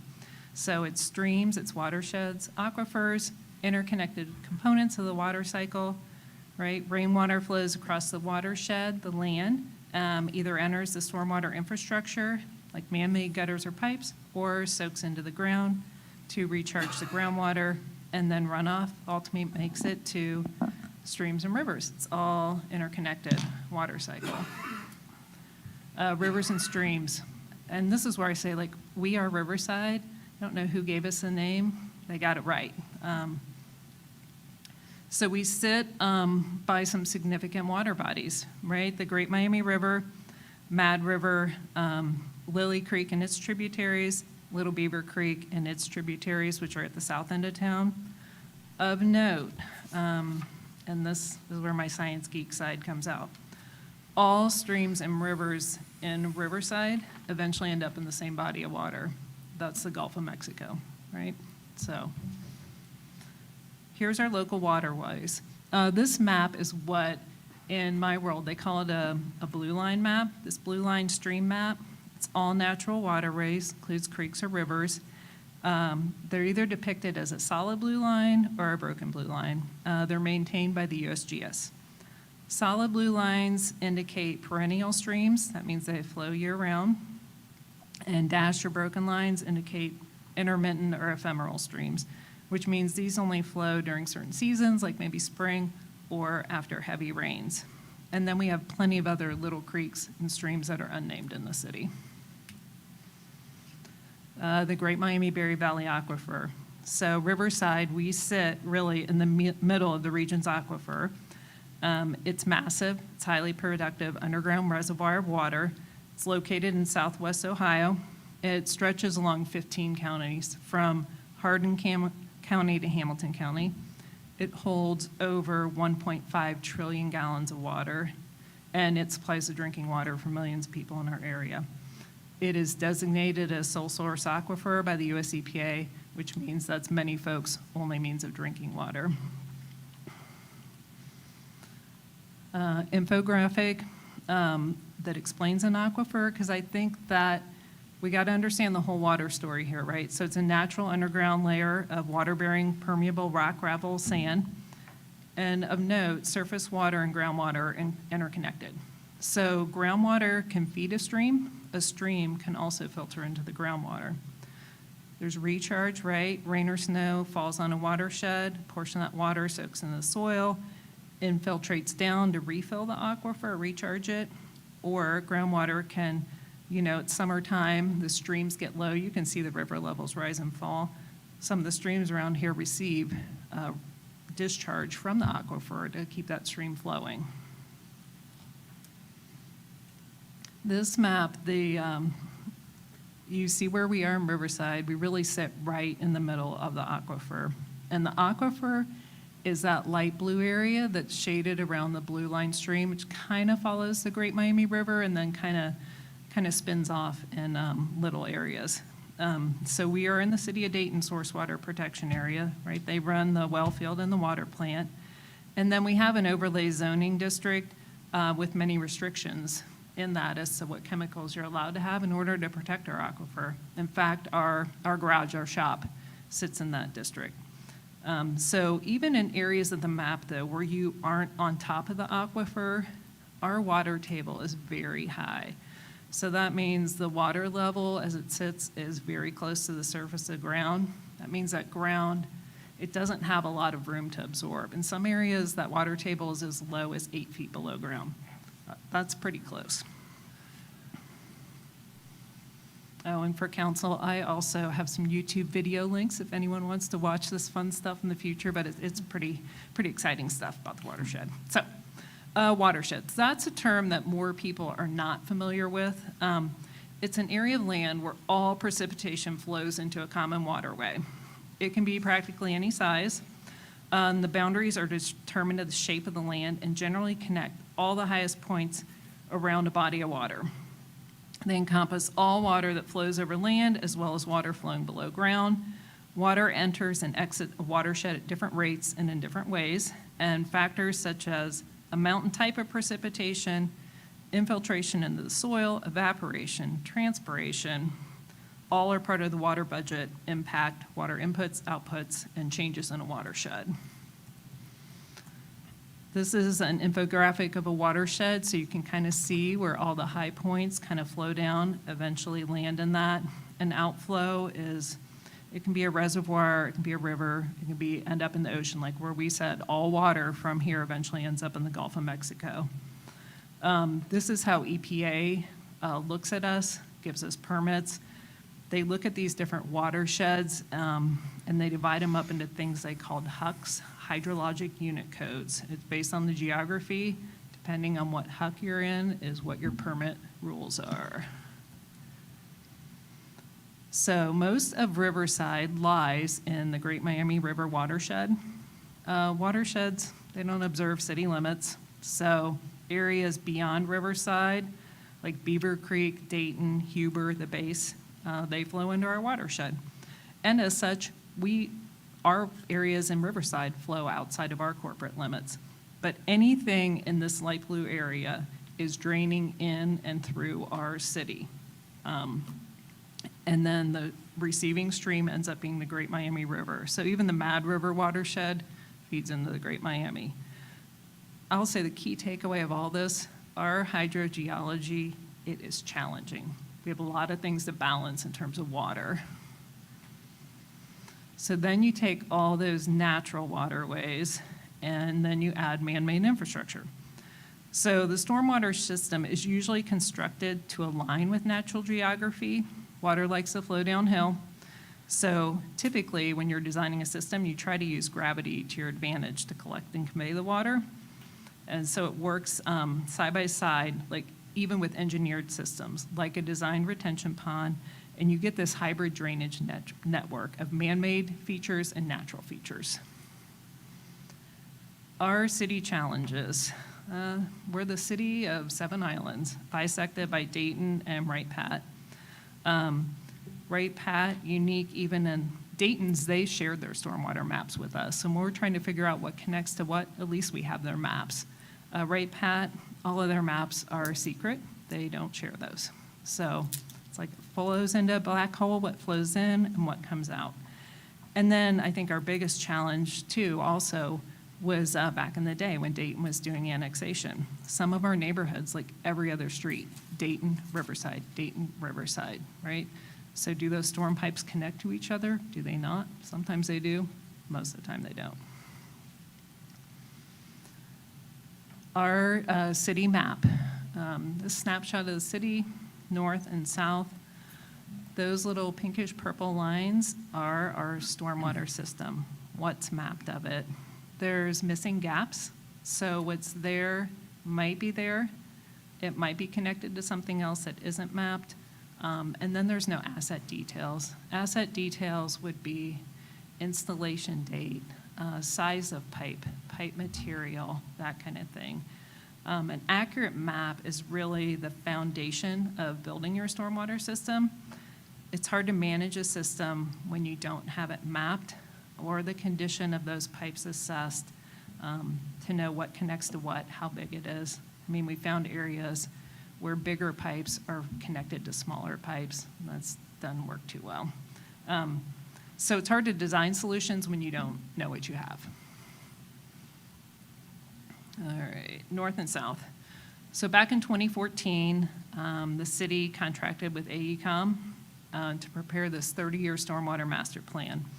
It included an update of the existing system inventory, definition of drainage basins, hydrologic and hydraulic modeling, identification of problem areas, recommendation for system enhancements and upgrades, and a financial analysis to implement the projects.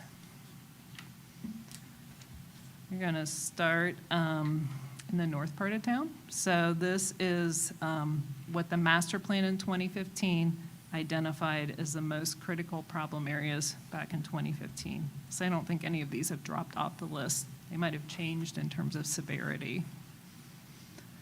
Problem area 1, Marianne Ingleside. It's located south of Beatrice Drive, west of Brant, north of Community, and east of Old Troy. Since I've been here, this is definitely some of the most, and these pictures predate me, but some of the most serious flooding I've seen. It lacks adequate storm sewers and catch basins. It has flooding areas on multiple streets, ponding of water observed throughout the neighborhood, historic basement flooding, intersection of Marianne and Rosary prone to flooding so that sometimes residents can't get in or out. And then just regular flooding right up to people's front door, including their basement. Of note, and I think this is as we consider prioritizing projects, this neighborhood is on private wells and septic systems. So what does that mean? When the water table is high and the streets are flooded, so the same water that's stormwater, that's drinking water, that's wastewater, is all intermingling in the water table. It's a public health concern. Here's just some more pictures of that area, this poor house. I haven't seen it that bad, but it's not good. Community Drive. Recommendation from the master plan. So the recommendation is installation of a traditional stormwater collection system that promotes drainage to a dedicated outfall. It's 2,600 linear feet of new storm sewer. And we took the 2015 estimates, applied the Bureau of Labor Statistics inflationary calculator back in January. So that took that price tag for both of them in January 2026 dollars to a total of about 1.8 million. Problem area 2, bordered by Pleasant Valley to the north, Warrendale to the east, Mad River to the south, and Lorella Pond on the west. This is a picture of a traditional dry well. If you don't know any better, you would think it's a catch basin attached to a storm sewer collection system. So this area suffers from standing water. Dry wells were put in at one point, hoping to solve the water problems. They did not. And then what little storm sewer there is in this neighborhood drains to an existing city-owned detention pond, Lorella Pond. It's 9.31 acre property. And as I was looking through old records, said to Kevin Miller, operations manager, where are the design documents for this retention pond? Like, I can't find anything on it. I know it's old, but he said, well, Beth, that was never designed to be a pond. It's an old gravel pit. It was just the closest hole to put the water in. So we need to do some research to figure out, to make sure that that pond is actually appropriately designed to handle the flow proposed to go to it through the project. And usually all ponds have an outlet. This doesn't have one. Where was the pond? Lorella Pond. It's on Lorella. Yeah. Here's a picture of it. A little wintry conditions, but It's a big pond. it's pretty big. Yeah. But it's just a former gravel pit where they decided it was easy to put some storm sewers to, which was a great idea at the time, but there's no design to it. And nowadays, you design for a certain year storm, certain amount of inches of rain.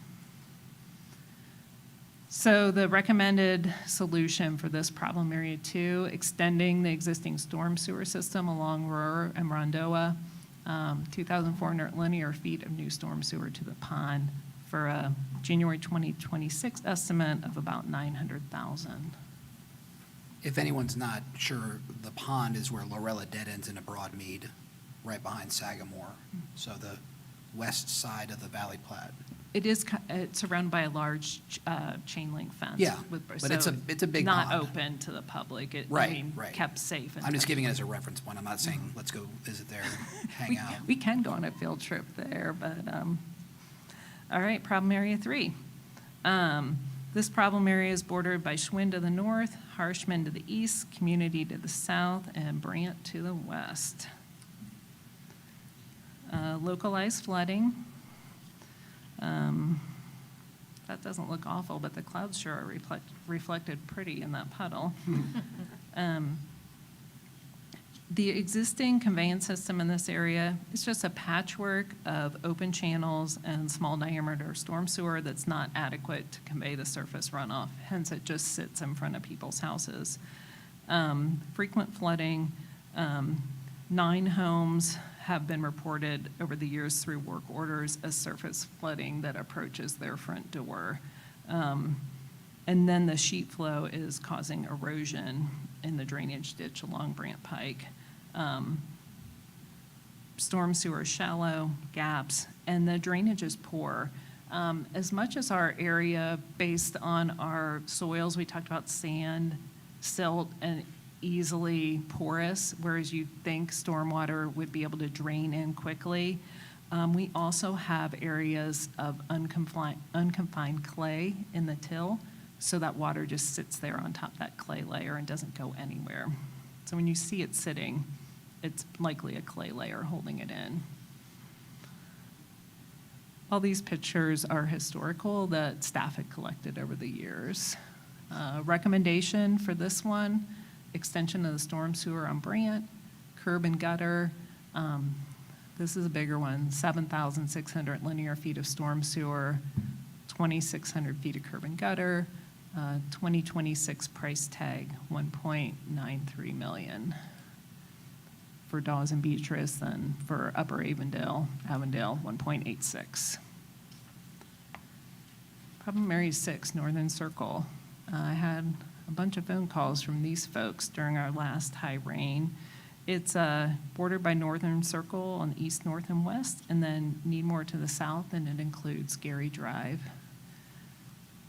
This area is flat, has limited existing stormwater conveyance. There's a partial storm sewer system serving Needmore in this area. Drainage ditches have been filled in over the years by property owners over decades, and that's not unusual. That's happened in a lot of neighborhoods. And then the Northern Circle roadway is eroding and falling into the creek that runs along the east-north side of the road. And eventually, this water ends up in the Mad River. This might be my favorite picture from the past, because this guy likes fishing, but that fish is close to swimming on this photo, so at least somebody has a sense of humor or is a good fisherman. Recommendation, installation of storm sewer. Challenging, this requires acquisition of 11,000 square foot of private easement from 6 different homeowners. And getting that easement, that right-of-way acquisition is always the hardest, longest part of the project. Estimated costs for 2026 dollars, about $686,000. All right. This map shows the problem areas identified at the south end of town. So problem area 8, 4th and Mon. It's bordered by Airway Road to the north, Hayden to the east, Marydale to the south, and North Smithville to the west. You can see this catch basin on Mertland, and you can see how these catch basins, I mean, this road probably originally had ditches in front of everybody's house. And then over the years, they filled them in, right? There's not a lot of parking space. And then catch basins were kind of added as just an after the fact to kind of drain certain areas. They suffer from localized flooding and basement flooding reports as well. This is an in-house made and designed, we call it a trash rack. So this area near the dead end of Glen Martin, all that flow comes ripping down the street and brings trash and everything else with it, leaves, sticks. And so this trash rack is there to keep all that trash from clogging up the catch basin. And then every time right before a big storm and after, staff goes around and has to physically remove all the trash. Recommended solution for this, construction of an open ditch system to alleviate flooding, or as an alternative, a storm sewer. When you put an open ditch system back, a lot of these homes might only have no driveway or a single car driveway, and we know nowadays most homes have more than one car, you have teenage drivers. So when you take away, by installing a ditch and taking away that street side parking, it makes a lot of challenges for some families with otherwise nowhere else to park their cars. 2026 price tag on this was a little over $2 million. Problem area 9, Airway Ditch. Runs along Airway Road, beginning upstream of our corp limit there with Beaver Creek Township, and then along Airway to Woodman, and then crosses under Woodman. Here's kind of the view of it at Spinning. It receives runoff from Wright-Patterson Air Force Base property, as well as our residential and commercial drainage from properties south of Airway. Major issues are erosion and sedimentation. Last rain, you can see how high the water comes when it rains because the debris trail is well up into the grass approaching the road. This is kind of the other end of it, near Woodman Drive. The biggest issue is that the number of stormwater pipes that flow from Wright Pat, Prairie's housing complex, and the base proper, they've likely been blocked due to sedimentation, but as I've noted, we don't have access to their maps, and we're not allowed to access their system. So traditionally and historically, they have not been interested in partnering with us on any type of project. If we got to the point where this project was queued up years in advance, we would start communicating with them to try to get a plan where we could work on it jointly. Ditch dredging, 6,700 feet, price tag, little over $200,000 in 2026 dollars. Lily Creek. This covers a large portion of Lily Creek from the Montgomery County, Greene County boundary to east of Airway Road on the north. Of note, in the 2015 master plan, and they didn't publish the criteria the council chose to rank the projects, but the council at that time did rank this as the #1 priority. That priority could have changed, and I would recommend we come up with an entire matrix and ranking and weighting system to appropriately consider all factors. Here's where it is at Olentangy Drive. You can see where depending on your means and your location, Some people have tried to concrete in the shore. Some people have taken whatever they have, chunks of concrete, broken driveway, anything to stabilize that shoreline as it erodes. This person even made a homemade cinder block wall. That's not going to withstand the kind of water that comes ripping through there, but it probably lasts it for a while. The problems are numerous. So erosion of creek banks resulting in impacts on private property and structures, undermining foundation of garages and other privately owned structures, accumulations of sediment and debris in the creek channel, thus reducing the capacity to receive flow, undermining trees along the creek channel, private property flooding, undersized culverts at roadway crossings, poor asset condition of culverts and head walls at the crossings. And Lily Creek has very few drainage easements, so even accessing it with heavy equipment is near impossible. So it's hard to get in there and even do maintenance because there's no storm easements to even get to it. This is Lily Creek near Travis. Look, work was done. Look at that. That's a nice head wall. You can even see into that storm culvert pipe. I see shiny metal, not rusted out holy metal, so that's kind of exciting. But obviously somebody's rocks from upstream, right? The flow gets high enough, that water can move big rocks. So got rocks taking upstream capacity. Here's where it is at Shellabarger Park along the backside there. It's actually looking pretty good compared to today. So the primary recommendation was construction of a 6.2 acre detention pond in Shellabarger Park, along with a 2,700 foot diversion sewer, storm sewer on Bayside.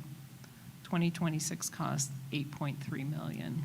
It's probably extremely low, given the complexities of accessing that. Problem area 11. This area is surrounded by Eastman, Woodman, US 35, Spinning, Composite Sheller, Stonewood, Ivy Ridge. So here's a ditch, right? That if everybody else, if you look along that road, if everybody else had the ditch like they did when these homes were originally constructed, if everybody maintained that culvert pipe under their driveway, this water might flow somewhere, but it gets stuck, right? Because different homeowners did different things over the years. All of this was originally designed to discharge to the Woodman drain storm pipe. So huge storm pipe under Woodman Drive. Think that pipe is so huge. Remember our sinkhole? That's the Woodman Drive storm pipe. Kroger's built on top the Woodman Drive storm pipe. So here's another example how it's kind of open ditch. Looks like somebody tried to do some type of bank stabilization there with like a metal, sheet metal, and pounded in some rebar stakes. The Woodman Drive tunnel. So when Barrett was doing this recent project, Woodman Phase 1 from US 35 to Eastman, right, and they're digging because it's a total road reconstruction, and they dig down and they find this stormwater infrastructure hidden under the roadway by multiple feet. So that kind of goes back to where we talked about we don't have a completely mapped system. Things like this, if you had your system mapped, wouldn't be a surprise when you're doing a road project. This is the ditch kind of near a Penn near Mayapple and Ames, and it gets really full. It's heavily sedimented in as well. Recommendation. So for that first half 11A project alignment for a new storm sewer, estimated 2026 cost just under $1 million. And then for area 11B, either enclosing the channel or installing storm relief sewers. Once again, requires 26,000 square feet of easement acquisition from 32 property owners. That's a lot of customers to work with to install that system. 2026 price tag, just over $4 million. All right. Master plan cost. So this just kind of gives you the chart of in 2015, what they said it would cost, and then we use that Bureau of Labor Statistics inflation calculator to get to 2026 dollars. The 2015 master plan contemplated a 25-year schedule to accomplish all of these projects. And in general, when I think of the city of Riverside implementing a stormwater capital master plan now, I think you obtain a certain amount of revenues, right? So you have enough money to actually start funding a capital program. In the meantime, we would develop, council, mayor, staff, like an agreed upon objective scoring criteria system so we could actually rank these projects. I think it was Jim talked about earlier, like the auditor, they want a written program, they want a plan, right? So we have these projects identified, we have a funding source identified, and then we systematically execute the plan. When I think of how do you rank projects, you have to rank them based on risk, likelihood of failure, right? How likely is it to fail? And then the consequence of failure.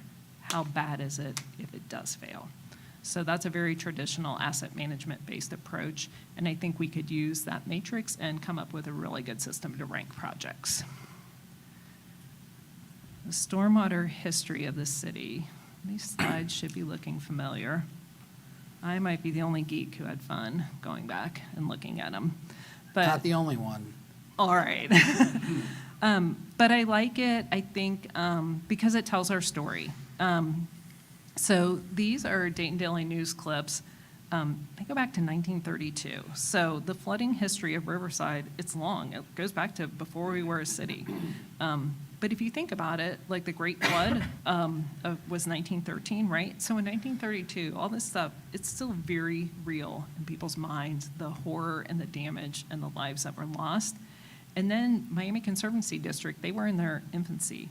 They were just beginning design and construction of that flood management dam infrastructure that protects us today, so we haven't had to suffer like that from Great Miami flooding. Ooh, and I apologize, those light blue ones are kind of hard to see. But the light blue boxes, starting in 2005, that is when the city started hiring various engineering firms to start studying what exactly are our problems, how bad are they? And then on top, those gold boxes, more Dayton Daily News chiming in. And then you'll see that dark blue box. We got our prize from the EPA, our first stormwater permit. So that was issued in 2014. We were in the small city category. Large and medium-sized cities got issued permits years before that. And with that permit came a bundle of unfunded mandates. You'll see after that, I mean, I think that probably helped the city dive into that 2015 master plan. But I think it's the magnitude of all the flooding problems, right? The master plan and the new permit from the EPA. We started saying we have to have a plan. We have to do something. So here we are in 2022. Those orange bubbles just are all the council meetings where stormwater utility was discussed. And then I came to the city in summer of '24. You know, one of my assignments from Josh, along with running our department, was to get the stormwater utility up and running. I'm not sure if I knew what I was signing up for, but it wasn't a problem because I'd run stormwater utilities before, and I'd started up one in Miamisburg at the beginning. So in the yellow bubbles, you'll just see on the bottom, like the city task where we really started diving in. What work are we doing? How do we do it? Started building out the utility billing database. And then also the light blue bubbles where we hired engineering firms to provide the technical data, the calculations, impervious surface area, that kind of thing. That kind of brings us up to today. We're in 26, so the fee. So prior, in December 22, council adopted the stormwater ordinance, and it established that stormwater fee to support our utility. Fees were calculated with technical expertise of engineering firms to determine the amount of funding necessary to support daily operations and maintenance of the system, the permit, and the stormwater capital master plan. As I mentioned, the Stormwater Master Plan, the goal was to achieve all those capital projects in 25 years. That's not unusual. Typical utility master plans operate in 5-year increments and tend to be in the range of 20 to 30 years. During this time of after we had the ordinance developing the utility, the city developed our stormwater policy manual. And reading that manual again, which came before my time, the stormwater utility service charges are intended and designed to be fair and reasonable and bear a substantial relationship to the cost of providing service and facilities, regulation of stormwater runoff, and administration of the utility. So when I looked at that, I was like, okay, that kind of makes sense of how we came up, ERUs, that's a standard method. And then the stormwater utility service charge rates are also established to maintain adequate fund reserves to provide for reasonably expected variations in the cost of providing services, as well as variations in the demand for services. So I'm saying, Larry, somebody was from finance wrote this. All right, this slide I colored it in red so I remember. This is not a slide that we showed back earlier in the year. But I just wanted to show the difference. We had the slide before with the proposed rates, and then in February 2nd, where we cut that ERU fee from $12 to $6. And I guess just of note, it covers, right, the operating costs, core and other, and then for capital projects, it leaves about $100,000 per year to put into that capital project fund. And over on that right-hand side, light blue, bottom fine print, I think the most significant thing to note is that with the current rates, just as they are, and no increases, so that criteria of wanting to achieve the capital infrastructure plan in 25 years, this extends that timeline to 230 years.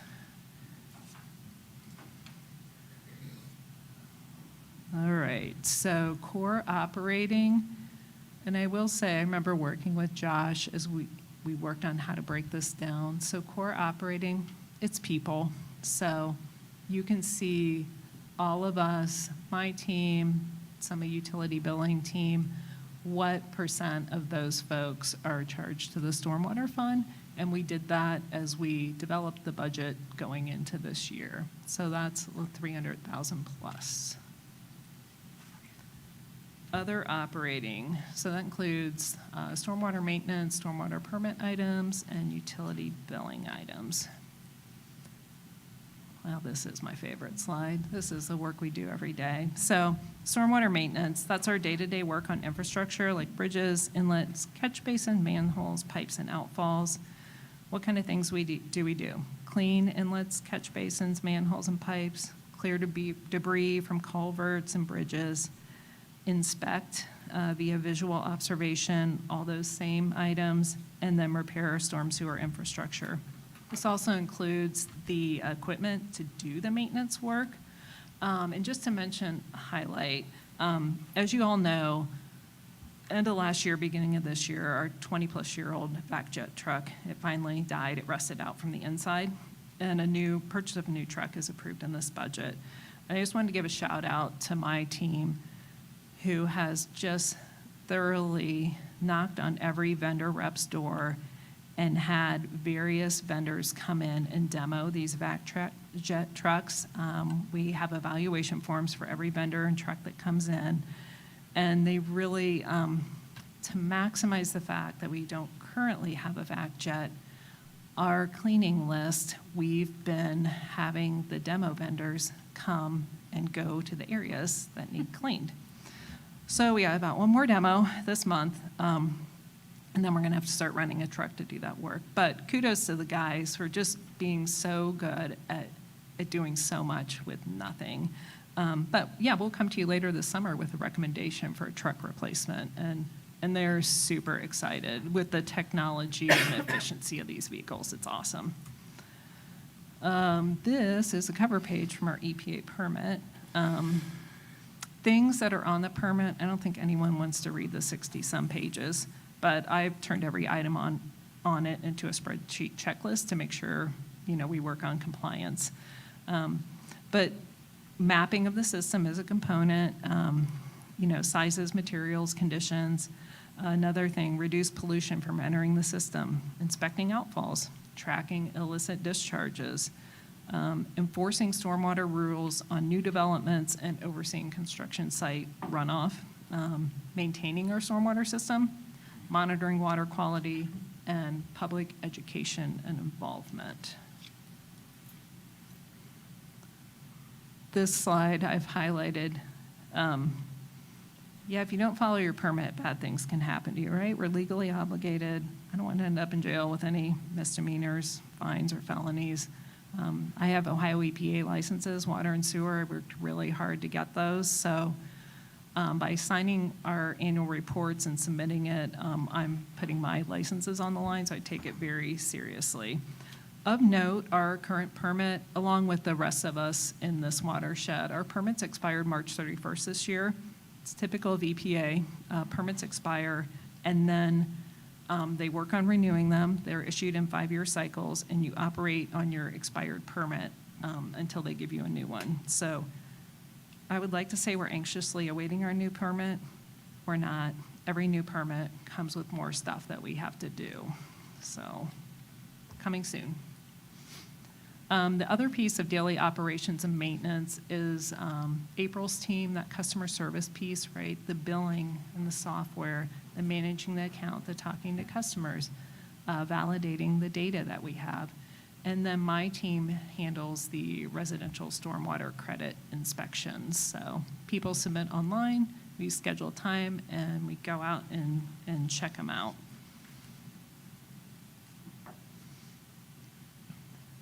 Just so kind of a summary, this is still from the January meeting earlier this year. That total capital cost in 2026 dollars is close to $23 million. I want people to keep in mind too, as it'll take some time before we get to these items. 11 years have gone by since these projects were evaluated. Field conditions could have changed, increasing the likelihood and risk of failure. The master plan did not include detailed engineering and design, any additional hydraulic analysis needed, right-of-way acquisition costs, changing field conditions like more significant erosion, or asset degradation. So for example, a storm pipe, it might have been intact, right? Water's flowing through it, but a big rain takes what little was left of that rusty pipe out and becomes a sinkhole. Of note, this project list did not include any bridges over water. There are 18 bridges over streams in Riverside, 8 of which are the responsibility of Riverside. The others belong to county or state responsibility.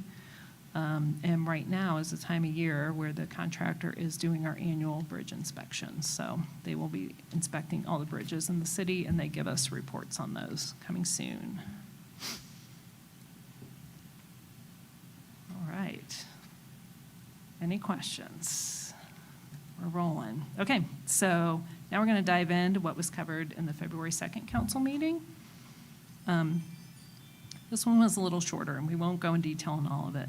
We considered, council asked us to put together 3 different options for the rate increases, right? So this option A, it was a 6-year rate phase-in with an annual increase. I don't think we need to talk about it. It was not selected by council. Let me get to option B. Option B was a 12-year phase-in with rate increases every other year, and this was also not selected by council. Option C was the option that you all selected. It was a 6-year phase-in with rate increases every other year. So this just kind of says if we stick to that schedule, we've got, right, our residential tier 1, tier 2, tier 3, and non-residential tier, and just what the rates are now in 2026, and then increases planned for in 28, 30, and 32. This just kind of highlights, we had mentioned that when is a good time to start the capital projects, right? And you probably want to have about $1 million cash reserves in the stormwater fund.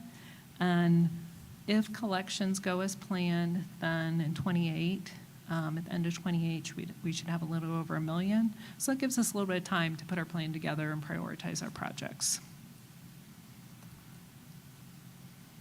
This is just kind of a summary slide of where we are. When does based on which option, where do we begin? So we selected option C, capital program with target beginning in '28, with a completion date targeted for 2045. So that is with the proposed rate increases every other year. One of my favorite little orange blocks in the corner, asset management. So everything we do is asset management lifestyle. We have assets, we plan to take care of them. They're in service, we're operating and maintaining them, and then we are watching them, assessing them to keep them repaired until they reach their end of life for disposal, and then the life cycle starts over. Our goal is to make those assets, it's the same for stormwater infrastructure, road infrastructure, park infrastructure, make those last as long as possible by how we operate and maintain those. All right, red, new slide. So with our current rates in place, this is our estimated revenue for our first full year. And I think Larry mentioned an update, but so before we sent out our delinquent notices for this first billing, we were at 30%, and good news, those went out a couple weeks ago. We've got that down to 25% delinquency rate. So the ladies up front are doing an excellent job of really helping customers understand, taking calls, and just really shout out to them, because that might be harder than actually going out and repairing this infrastructure. So these adoptive rates, as a reminder, allowed for a capital project revenue of about $100,000. Unfortunately, my Woodman Drive sinkhole this year took $75,000 of that. So we didn't even have those revenues yet, but had to expend that. The great news, that was actually a cheap fix, and it's excellent repair. And we'll look to use that methodology of lining in the future. All right, so that was the end of the review from January and February. Any questions before we move on to where we are now? All right. Finance update. This is really Larry's thing, so chime in, Larry. So this is kind of where we stand from a finance standpoint. This is just stormwater, not solid waste. So January 2026, the enterprise funds operating budget, waste collection, they received $250,000 transfer from the general fund. Stormwater received an advance from the general fund, right? Advance being the intention is to pay that back once we get the money in. Our initial delinquency rate was 50% at the due date, 30, and then now here in June, we're down to 25. So we're slowly hacking away at that. Expenses, the first two, core operating and other operating, those have come out of the stormwater revenue fund. And that $75,000 for Woodman sinkhole, we didn't have the money there, so we took that out of the capital improvement fund. So we spent about $209,000 so far, and this is of end of May. I had to cut it off somewhere, so I just kind of cut it off at the end of the month. And then good news, you can see we brought in about $206,000. So it looks good, but we got to remember the general fund advanced $250,000, and I took $75,000 to repair the sinkhole.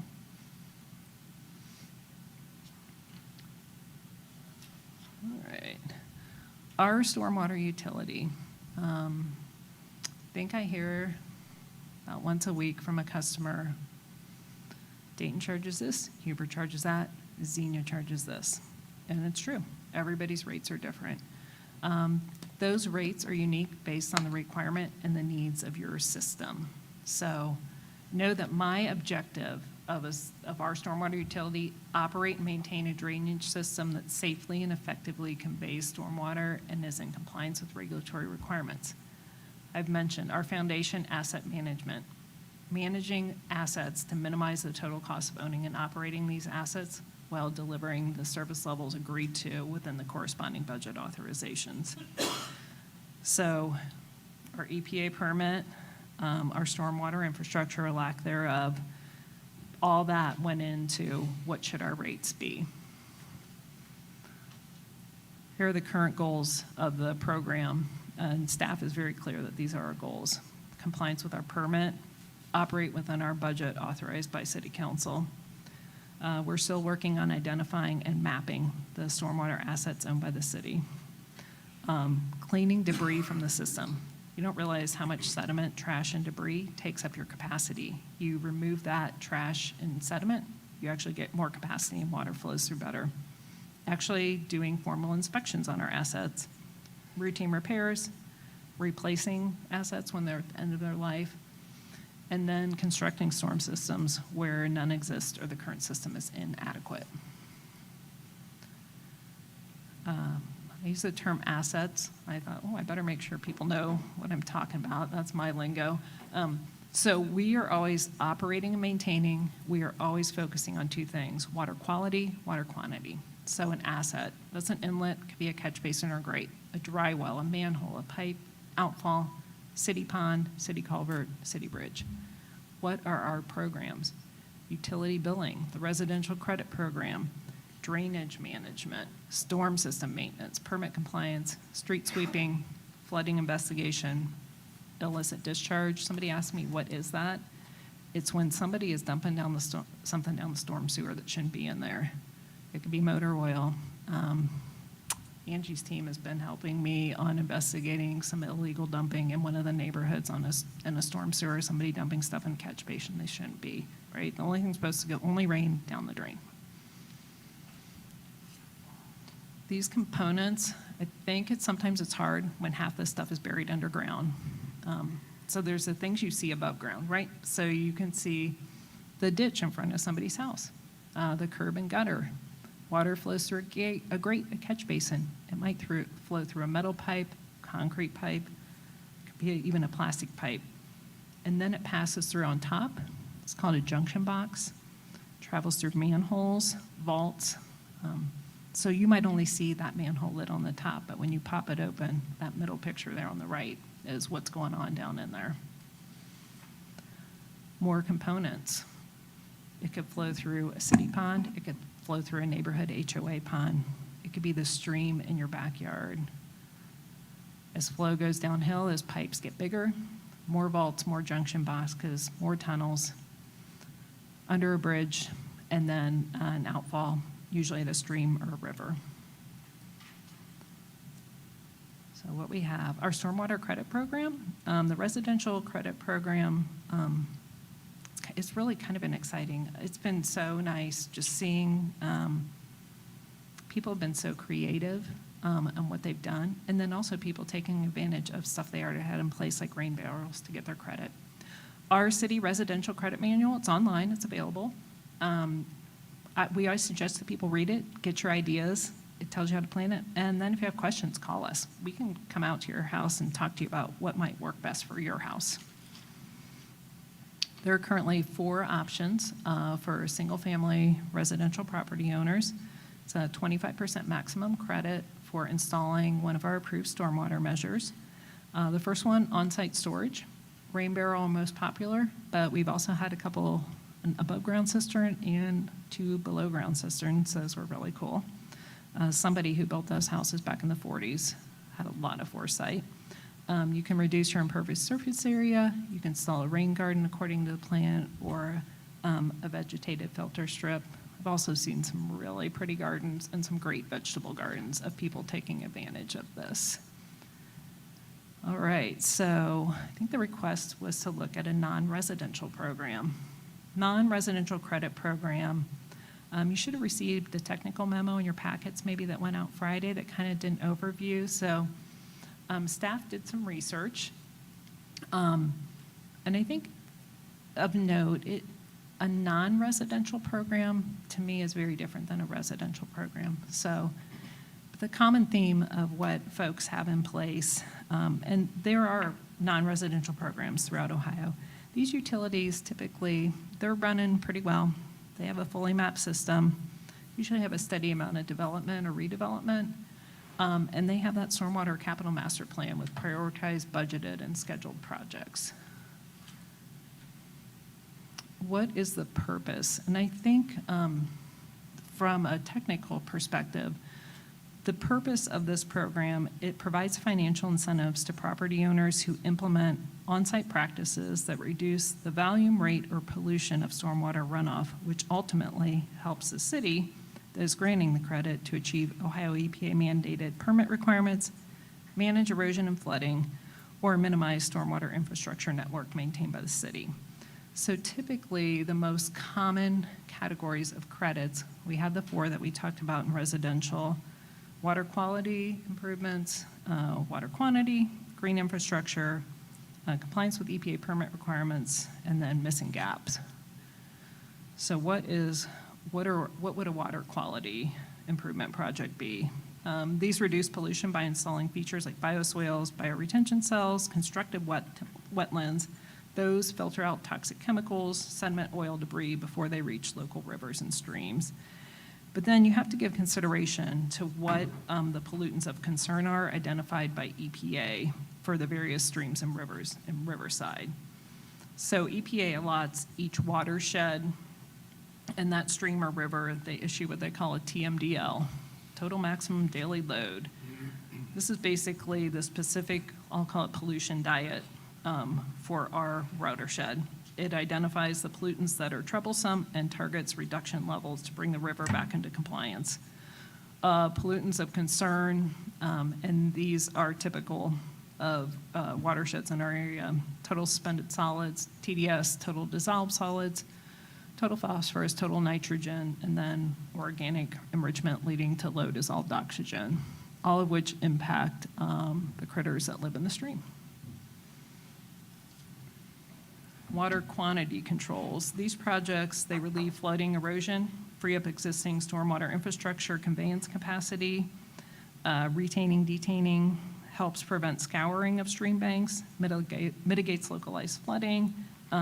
It's things like infiltration berms, retentive grading, earthen embankments that divert, retain, slow down, or promote the infiltration of stormwater.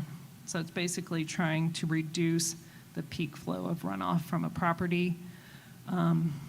This is where these start to get into engineering data, so they calculate the allowable release during a 100-year storm, 24-hour storm event. It's beyond my pay grade. That's why we hire a city engineer.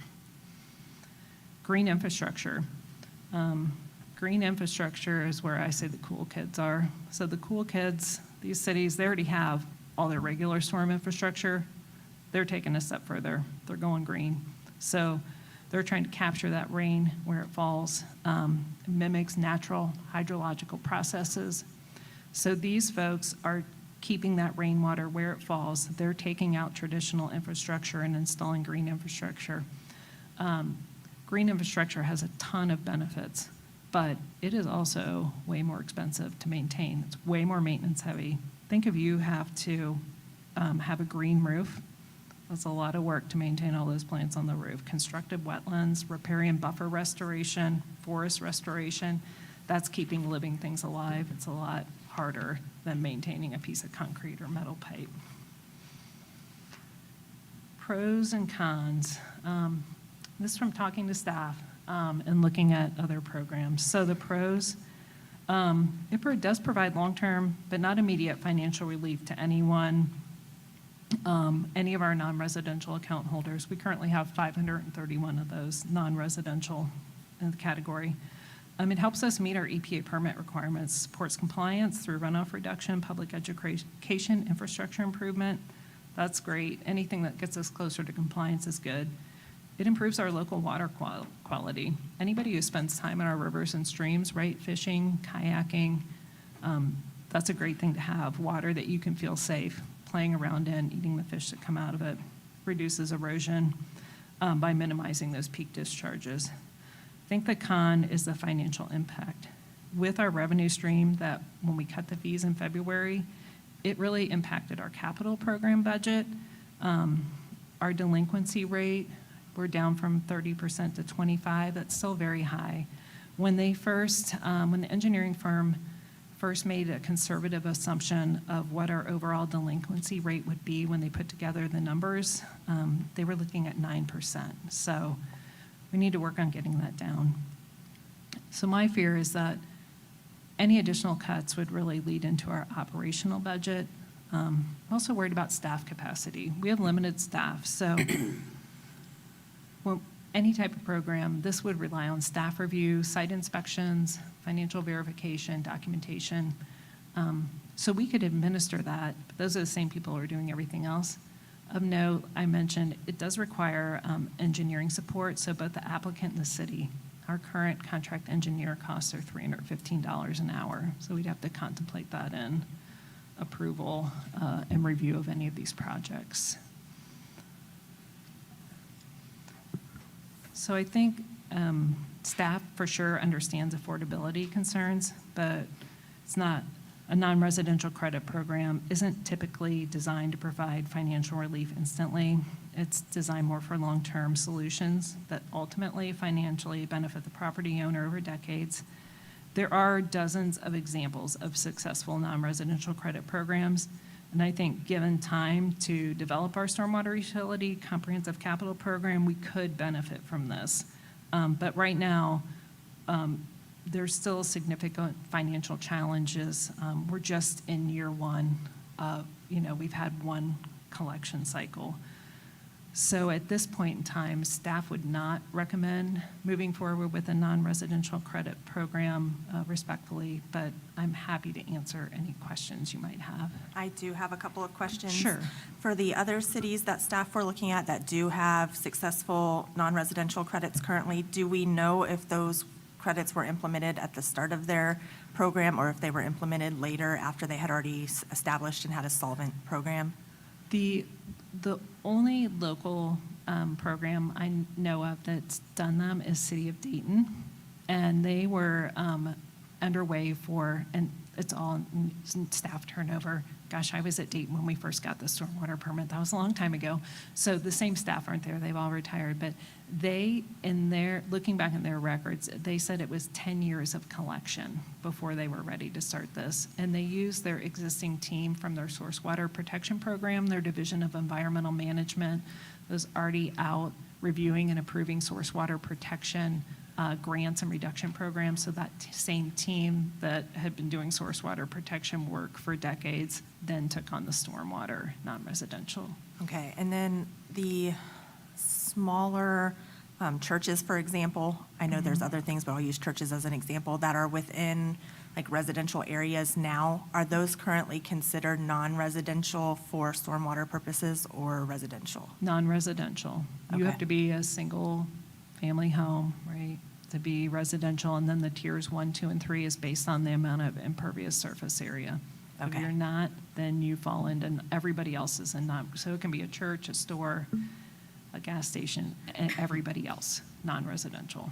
And Okay. that's that count of, I think I said 531 They're properties. included in that, okay. Mhm. Okay. I have a question that may fall more to Larry. So my recent understanding is that the stormwater fees will be paying for all maintenance of existing as well as any that would be new projects. And if I read that correctly, maintenance on the memo was $900,000 a year for maintenance and operating costs?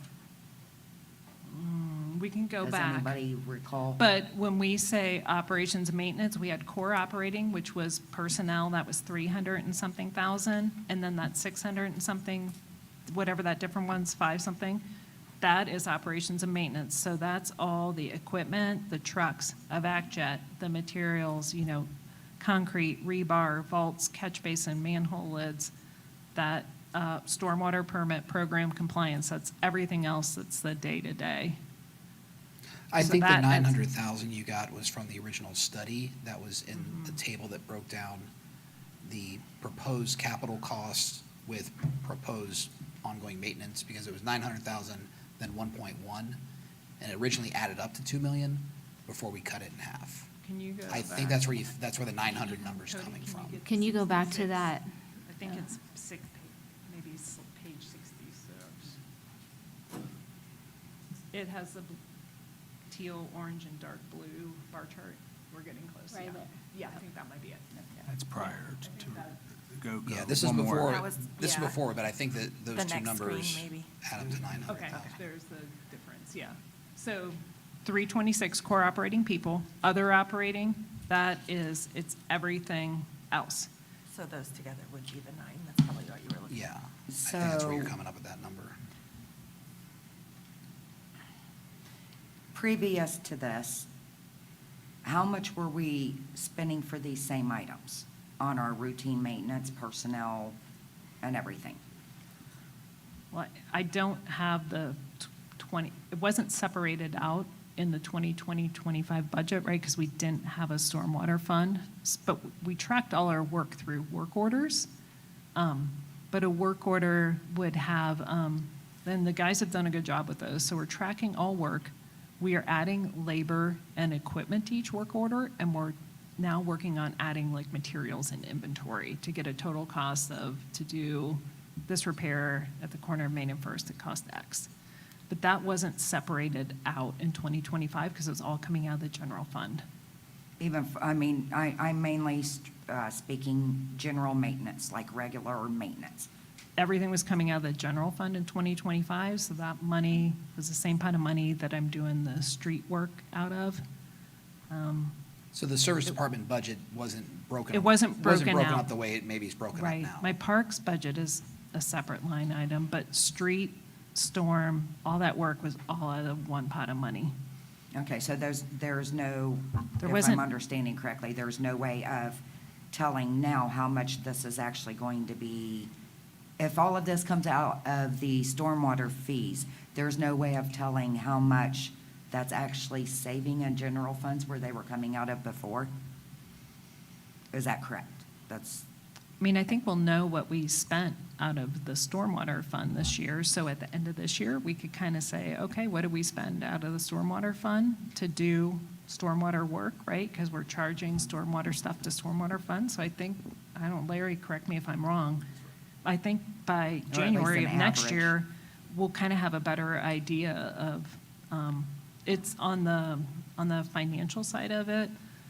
Kudos to Andrea, our admin, because she has to write every PO. And then some items are shared by street and storm and parks, and she splits it out and does all that by invoice. So we should have a really good idea of what we're spending in stormwater this year. I will caveat that with lack of a vac truck does not allow us to do all the maintenance we would like to do, right? That is your critical piece of equipment in operating a stormwater utility, because you have to clean the infrastructure, to inspect it, to see where it's broken down, then to repair or replace it. So we are on the slow roll on that until we get a new vac jet. Once we get that vac jet, the vac jets also use the VAC-X, right? So instead of going out there and digging a giant hole with the backhoe, you saw cut it, you do a strategic excavation using vacuum excavation with a new truck. So I'll say this year, I call it a transition year. We're missing the key piece of equipment to do the work. But I think as each year we'll get, the money that we spend on stormwater will be charged to stormwater, and you're not allowed to charge anything else to it by law. So I think we're going to If start I to could get just, good I data. apologize, but I think that, Frida, forgive me, are you trying to figure out what the offset's going to be? Like, what are we going to be able to not have to spend out of the general fund? Yes, I I think- think that's what we're trying to. how much are we saving? Exactly. Out of like, the on general average? fund, Yes. yeah. So when would we be at a point where we could say, this much money in the general fund is not being pulled out to subsidize the service department because we have a dedicated line of funding from stormwater? We'll have that number after the end of this year. So What did- after one site, after Yeah. one, And then I think you one just, cycle right, through. you would never judge a program by 1 year, but you track it, and I'm but that'd be gonna more feel like- data than an Yeah. estimate. Oh, yeah. Because I believe, and again, forgive me, Frida, I don't want to speak for you. I believe that's what you're trying to figure out. When do we find out the amount of money we're not spending out of the general fund?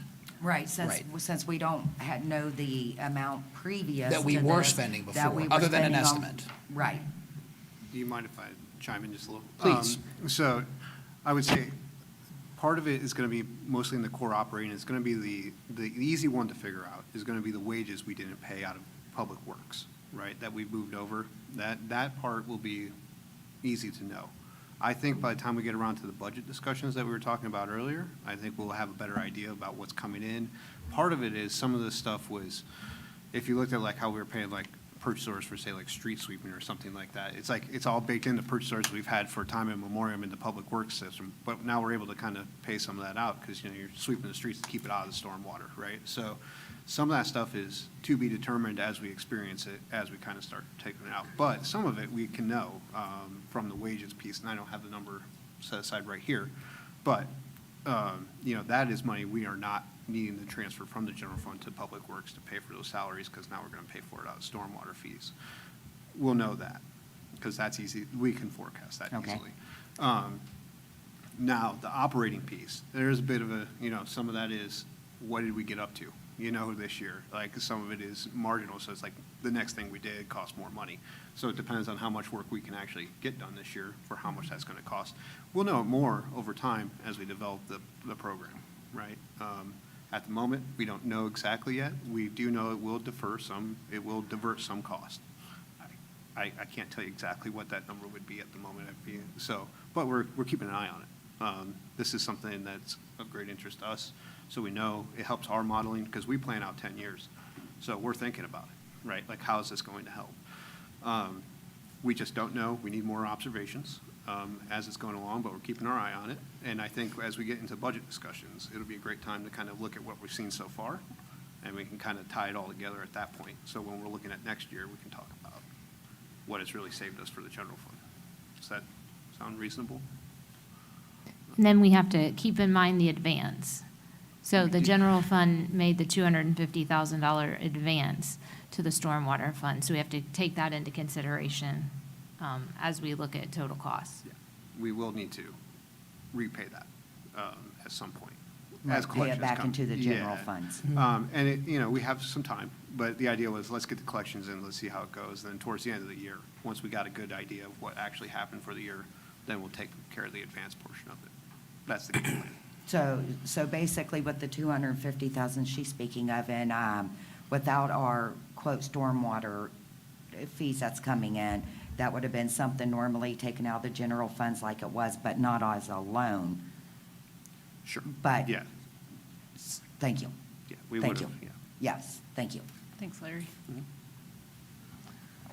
Cody, we might be around 110 or 111 slide, guessing.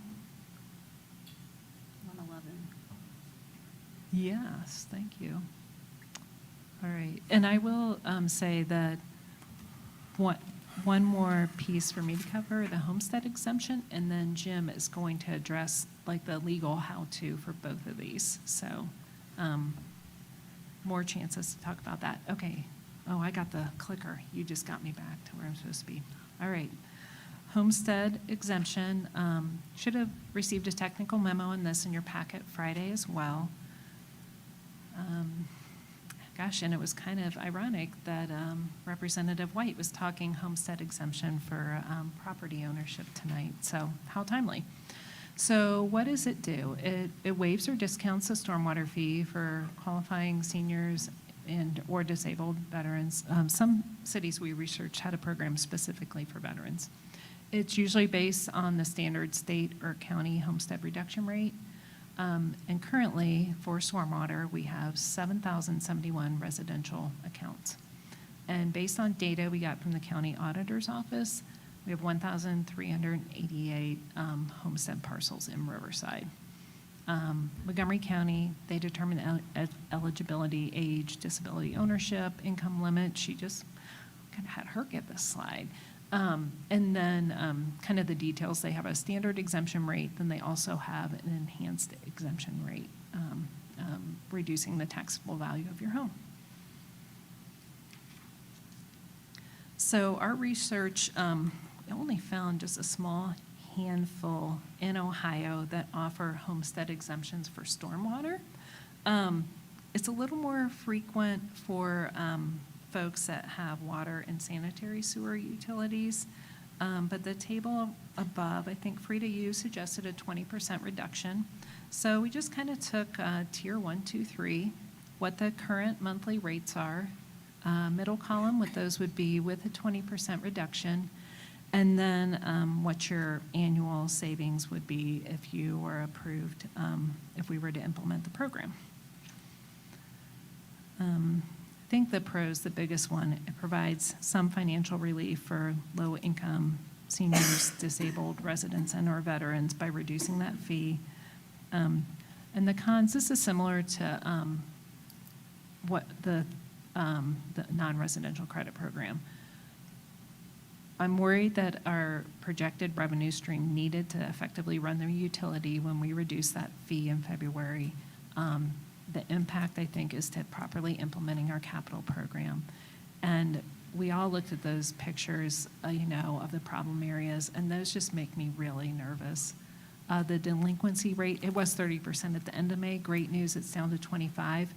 But depending on what that percent is, if that money has to go to assessment, gosh, it's up to 18 months before we actually see it. So there's just that big lag in actually getting the full revenue for the program. So I'm worried that additional cuts would really start to impact our operating budget. Once again, staff, it's the same folks. So I think the struggle is collecting money to give it away. And then just because we have county data, it doesn't really eliminate all the staff time, right? There's still an annual renewal, administrative review, and then capturing that percent reduction in our utility billing software system so we can send out the correct bills. We for sure get affordability, especially in today's world. I'm praying the price of gas goes down, but that 20% reduction, although $8 to $21 is a lot, there's a time in my life where, that meant everything. But it's kind of minor in the scheme of standing up a whole new program. So we did find these other utilities, Cleveland area, and then the other two were really small, one a far-off suburb of Columbus and Cleveland. They are sometimes masked under other names, so it might not call it stormwater. It might call it surface water quality reduction. So when you're searching, sometimes they're hidden under these other names that are more water quality focused. Still worried that we have significant financial challenges in standing up this revenue fund. And I know that I'm not meeting the expected level of service of our residents. I wouldn't have the number of phone calls I have when it rains. So I would feel much better if we had at least a year to kind of just understand what revenues are coming in. So at this point in time, respectfully, I would not recommend moving forward with the program. But I'm happy to answer any questions or turn it over to Jim to talk legal on how we would handle that through an ordinance. All right.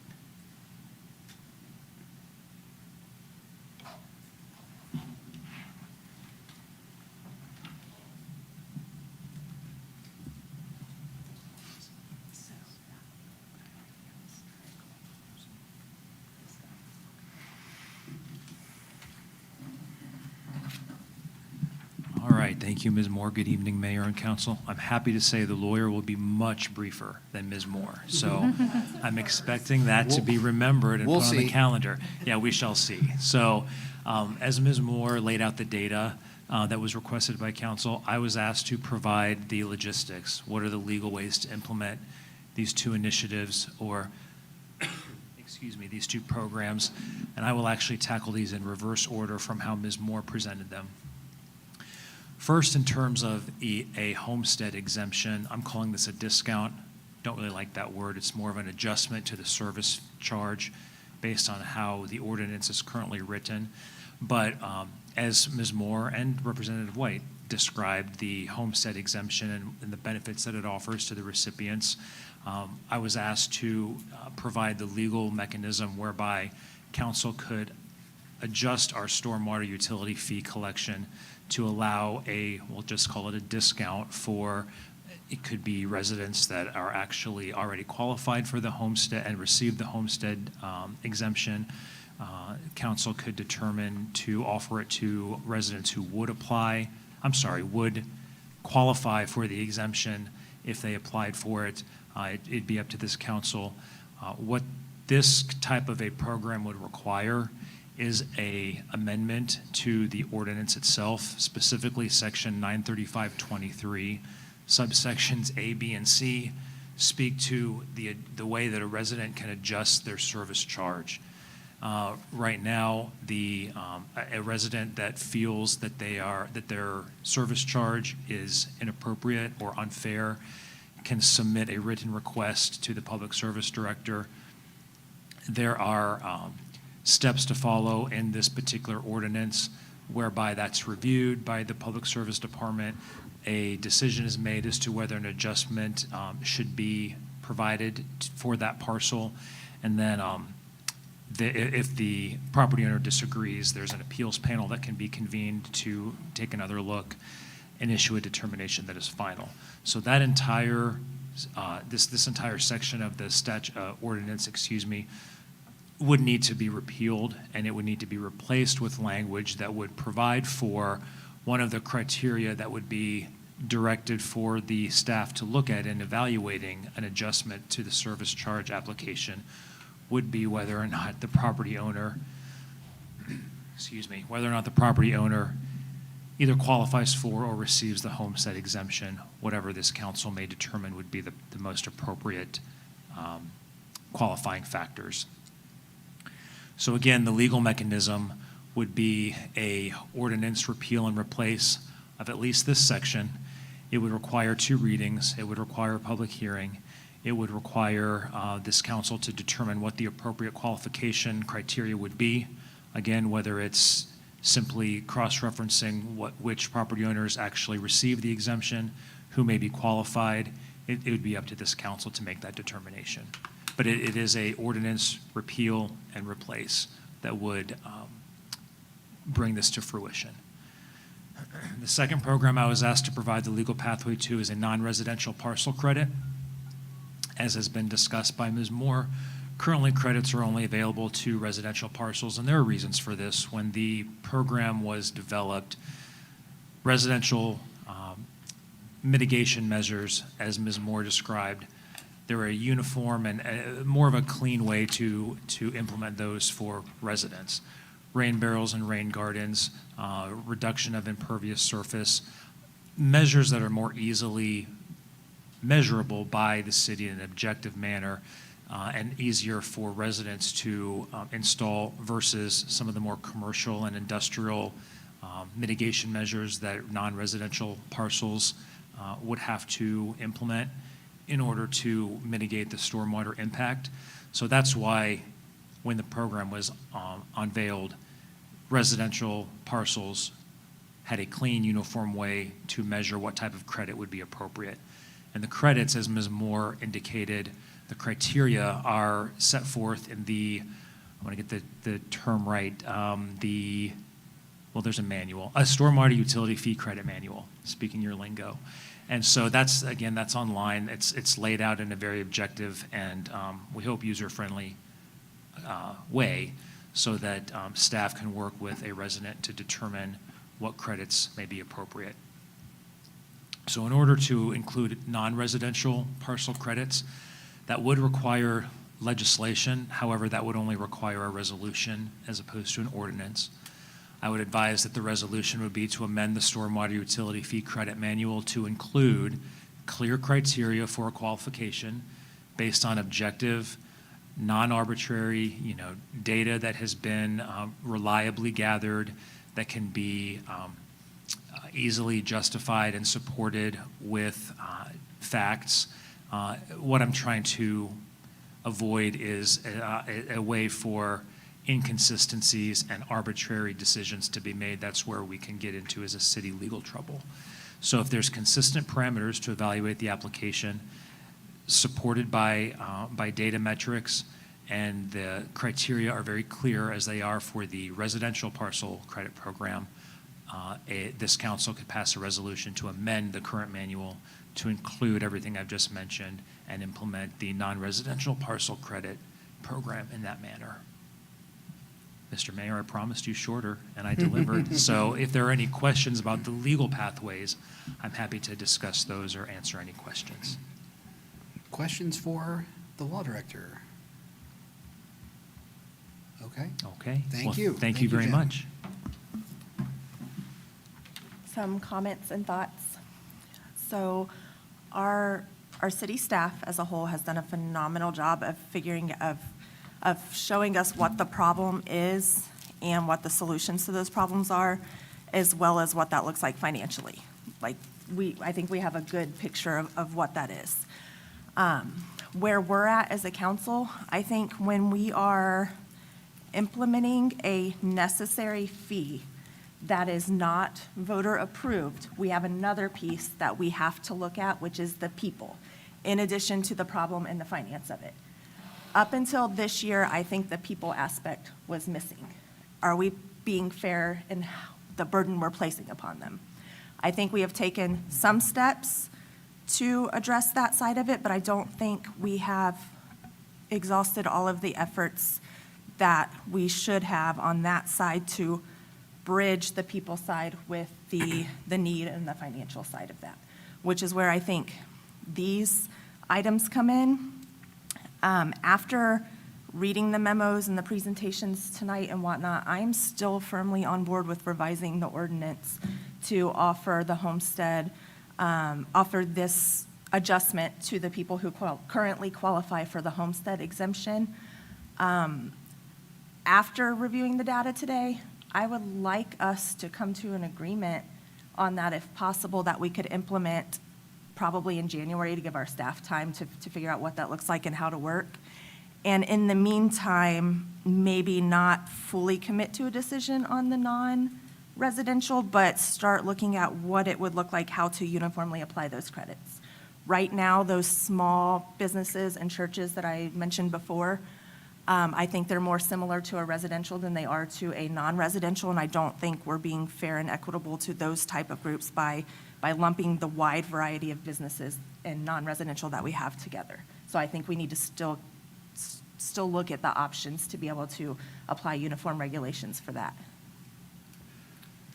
I have concerns with the fact that, I mean, we know why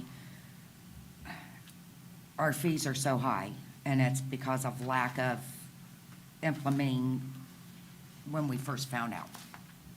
Of course, that's now in the past, but that's what's got us to the point where that's why our fees are so high, because we're playing catch-up.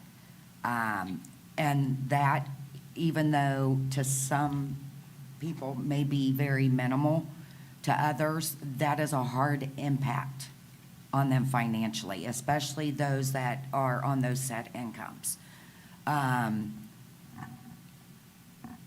We're still going to be possibly increasing this. We said we look at it every time, but every 2 years, up to that actual amount previously. So I'm for whatever, these discounts we talked about, and whatever we can save to keep residents from leaving our city, and also businesses. I'm afraid that some of the businesses that spoke prior, they're taking such a hard hit on stormwater that they may uproot out of Riverside, and I don't think we can afford that either. So that's my thoughts on it. Well, sorry. I obviously don't disagree with looking at some sort of a discount in the future. My family was on the homestead discount. I mean, I get it. I do disagree a little bit that we didn't take into account the people factor. That's why we looked at it decrease in January, February, when we did decrease the rate, because we knew that we did set it too high, and we did decrease it, and then we'd look at an increase in the future. Every couple of years, we look at whether we needed to increase it or not. So we did take that factor into effect. I don't think we have any baseline data. We have to give our staff some time. We did agree as a council that we would review it in January as far as a discount. We all agreed when we passed it in February that we would agree to look at it some type of a discount in January. So I don't disagree that we should look at something. I do understand that budgets are tight and especially for our seniors and our veterans and people that do get the homestead and for our businesses as well. So I do think we do need to look at something or review something, but I also do think that we need to get some type of baseline data. Also, let our staff catch up a little bit with, they just got the first round through. They're still catching up with everything as well. So I think we do need to give it a little bit of time to kind of let the fee go into effect, let everything go into effect, and then review in January to see where we're at. And that's where I'm at. Again, I am not against doing some type of discount. I'm not saying that whatsoever. I'm definitely for something in the future. I just don't think right now is the time. And I know you said something about possibly looking at something in January as well, Angel. I'm not against looking at that and reviewing that. I just don't think right now at this moment is the time. So to clarify, I did say that the people aspect wasn't looked at until this year and that we had started to make progress towards that this year. Okay. But that we still have more progress we could be making. I know. As far as waiting for the homestead exemption fee adjustment in particular, every dollar counts towards our most financially vulnerable citizens, and the longer we wait for that, we're doing a disservice to them. I think that we are not making sure that that we've done this correctly. And as far as waiting, the longer we postpone this stuff, the longer it is before we have a final big picture of what we have coming in versus what we don't, because we're constantly still making those adjustments. We need to make those adjustments sooner rather than later so that we do have that final big picture that the city can use to figure out what projects to tackle when. I don't think we can discuss those when we haven't solidified this. Other thoughts? My other thought would be, I don't know if I said it, I think I was one who said it last time, that I would be comfortable with if we went with these discounts, that they not actually begin until January, to give city staff time to do whatever's needed between now and then, instead of waiting till January 1st and trying to start, and then we're putting it off. I mean, it possibly wouldn't start till 2028, the discounts. But that's my other thought, is not implementing any of it until January to give staff and everything time to get the workup done and everything. But I mean, I agree that it's kind of, I mean, we can't base and have a plan of projects in place if, like she said, then we turn around and we look at it in January and we say, okay, we think we can give a discount now. So now they're having to redo a plan because now that money has changed. They're having to redo a plan that they've already projected and put in. I kind of agree with Angel on that we're actually giving them double the work than by holding off, because it's going to be a constantly changing plan, which it already is every time that increase goes up in 2 years. Now we're throwing that in, another hoop in that. Does that make sense? Do you see what I'm saying? Yeah, certainly. Okay. We have to kind of say, here's our baseline, here's what we're going to be or here's what we're going to be charging, and give staff a chance to try to run with that. One piece of information that has nothing to do with the seven of us, but was new to me tonight, all of us tonight, and I think is really good news, is that everybody in Montgomery County who's on the homestead exemption is going to get a $500 credit January 1st from the state. So that's a very good Yeah. thing for those folks. 450 to 500 Yeah. to be correct. just Well, so it's gonna just so range it- between yes. $450 and $555, but the average should be about $500 credit to, through the county auditor. But that's what Representative White shared with us, and I just confirmed that that's a done deal. So it sounds like the state is doing their part and Riverside needs to do their part as well for those people. Yeah, the state's certainly doing their part, and I'm very happy for that, because they have a surplus. They've got $1.3 billion to spend. Well, I don't think we have $1.3 billion to spend, but the state's certainly doing their part, and that's great news. That's great news to those folks. Because I think everybody up here probably has, I know I have family members that are on homestead, so many of us have people that we know that live that reality. So that's great news. I just thought of something I should have asked her and didn't. I don't know if you have that in front of you. By a credit, is that a credit onto their taxes again? Do you know? For what Andrea White was talking Yeah. about, they will get a credit on their property taxes. So that'll. So it's the same as like the homestead? Yes. Just for people out there, I'm sure, Mhm. that. Yeah, that'll be a direct will be credit questioning. on their property tax that'll show up in Right. January. Okay, So thank you. that's very good news. Yeah. It really is. Okay. For the, 1,300 or so residents in our city, should give them a good amount of relief for that, for 2027. It looks to be a one-year thing, but hey, better than them not doing it. Other thoughts? Because I'll we still offer have an my executive thoughts. session tonight. I'll offer my thoughts on it.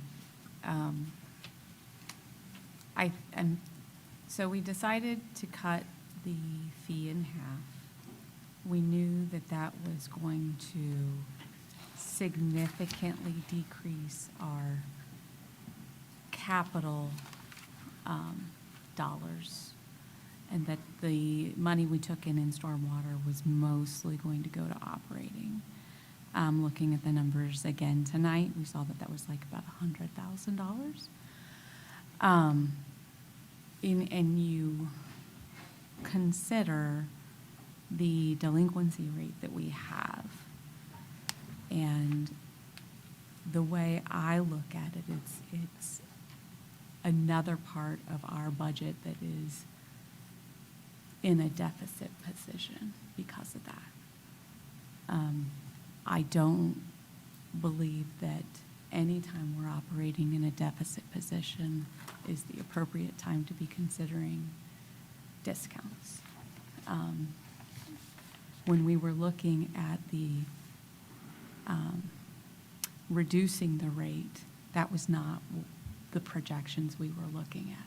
We weren't in a deficit position. So that's the overriding concern for me. I feel like anytime we are forcing a fee on our residents, if we don't take into account every one of these options that we have available, we're failing in our responsibility to them. I agree. Anytime that we do not take into account the senior citizens and their ability to pay is a disservice to everybody in this community. But I think we did take that into account in January when we made the decision to cut the fee in half.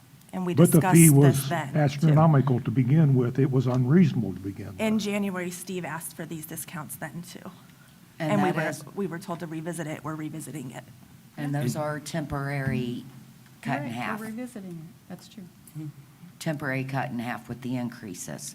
I don't see how we're in a deficit since we're saving all the money that was coming out of general funds for the maintenance and operating. Now it's going to come out of stormwater, so I don't see how that can be considered we're in a deficit right now. Understood. I don't think that the graphs clearly painted that picture. There are some operating expenses we are incurring because we implemented the stormwater fee, so it's not the entire amount, right? But I agree that that number's murky. That's why I was hoping there was an actual number, but there isn't, yes. Yeah, I think we need a little bit more runway to get to a number, but, so where do we go from here, folks? It sounds like, Angel, correct me if I'm wrong, but it sounds like you would be okay with something that began in January. Correct. Okay, so that does give us some time, but what do we want to direct staff to come back with? Do we want them to come back with what they kind of displayed tonight, was Homestead at a 20% discount, which was the number that they were using? Well, so based on our previous conversations, Tier 2 is the most common tier that we have as a city. So if we take the number of properties that could qualify per the county of the 1,388, use the baseline of Tier 2 with 20%, that would come up to about about $5,000 reduction to the city per quarter, if that helps, In total? in total. Okay. At the high end, assuming Tier 2. Yeah, as the majority of the Yeah, homes. yeah. So I guess what I'm asking us, the seven of us, do we want to, are we now to the point where we want to instruct staff to come up with the language that Jim outlined with a repeal of the previous ordinance to insert a new one that would take effect January 1. That's what I would like to see, at least for the homestead option right now. The other one, I think we do need to look at the options on how to make sure we're applying the credits properly to the different types of non-residential properties we have, and that probably needs more conversation before we can act on that. But I think that we should move ahead with this, with the homestead. Okay, let me throw one curveball then. On the residential parcels, should we, I would assume that if there's 1,300, 1,388. so almost 1,400 parcels that currently get homestead. In my mind, they kind of automatically qualify by Right. virtue of being on that list. Let's assume they do. Would we then cap their ability to capture any more discounts? Would we say, you can get this, but then you can't come back and say, now I want another 25% off for Rain Barrel? If we do that, then our discount shouldn't be 20, it should match the 25%. But should it stop at one discount? Should you be able, it's like, you can only use one promo code at Papa John's. Like, how many I promo don't know. codes can you use? I don't know. That, I'm interested in hearing of your guys' input That's on that. where I I haven't just- thought, I I haven't want to thought add- about that, so yeah, I'm not well, sure. that's what I thought Well, of. we would have to hear what the legal ramification, like, is there Yeah. a legal ramification to that? Can we prevent someone from claiming, or, and again, we're going to give Jim some homework, but are we able to cap it at one discount? You can capture one discount. If you qualify for homestead, you automatically receive that. If not, there's a universal discounts available to everybody right now in a residential parcel. That's the ones that Beth outlined. So I'm not asking you to answer the question, Jim. I'm saying I think that's information we probably need, because I think that would inform my thinking of, are we making it easier to get discounts? But are we also, we still have to pay for stuff at the end of the day. So is there going to be some kind of revenue coming in? If that would be the make or break to be able to get this to go through, I would absolutely be on board with that. That is better than, But we also have to make sure Jim says it's legal, that we can't tell somebody, no, you can't have this one discount, even though you already qualified for one. Right. So that's where I would want to make sure. So I can interject, Mayor and Council.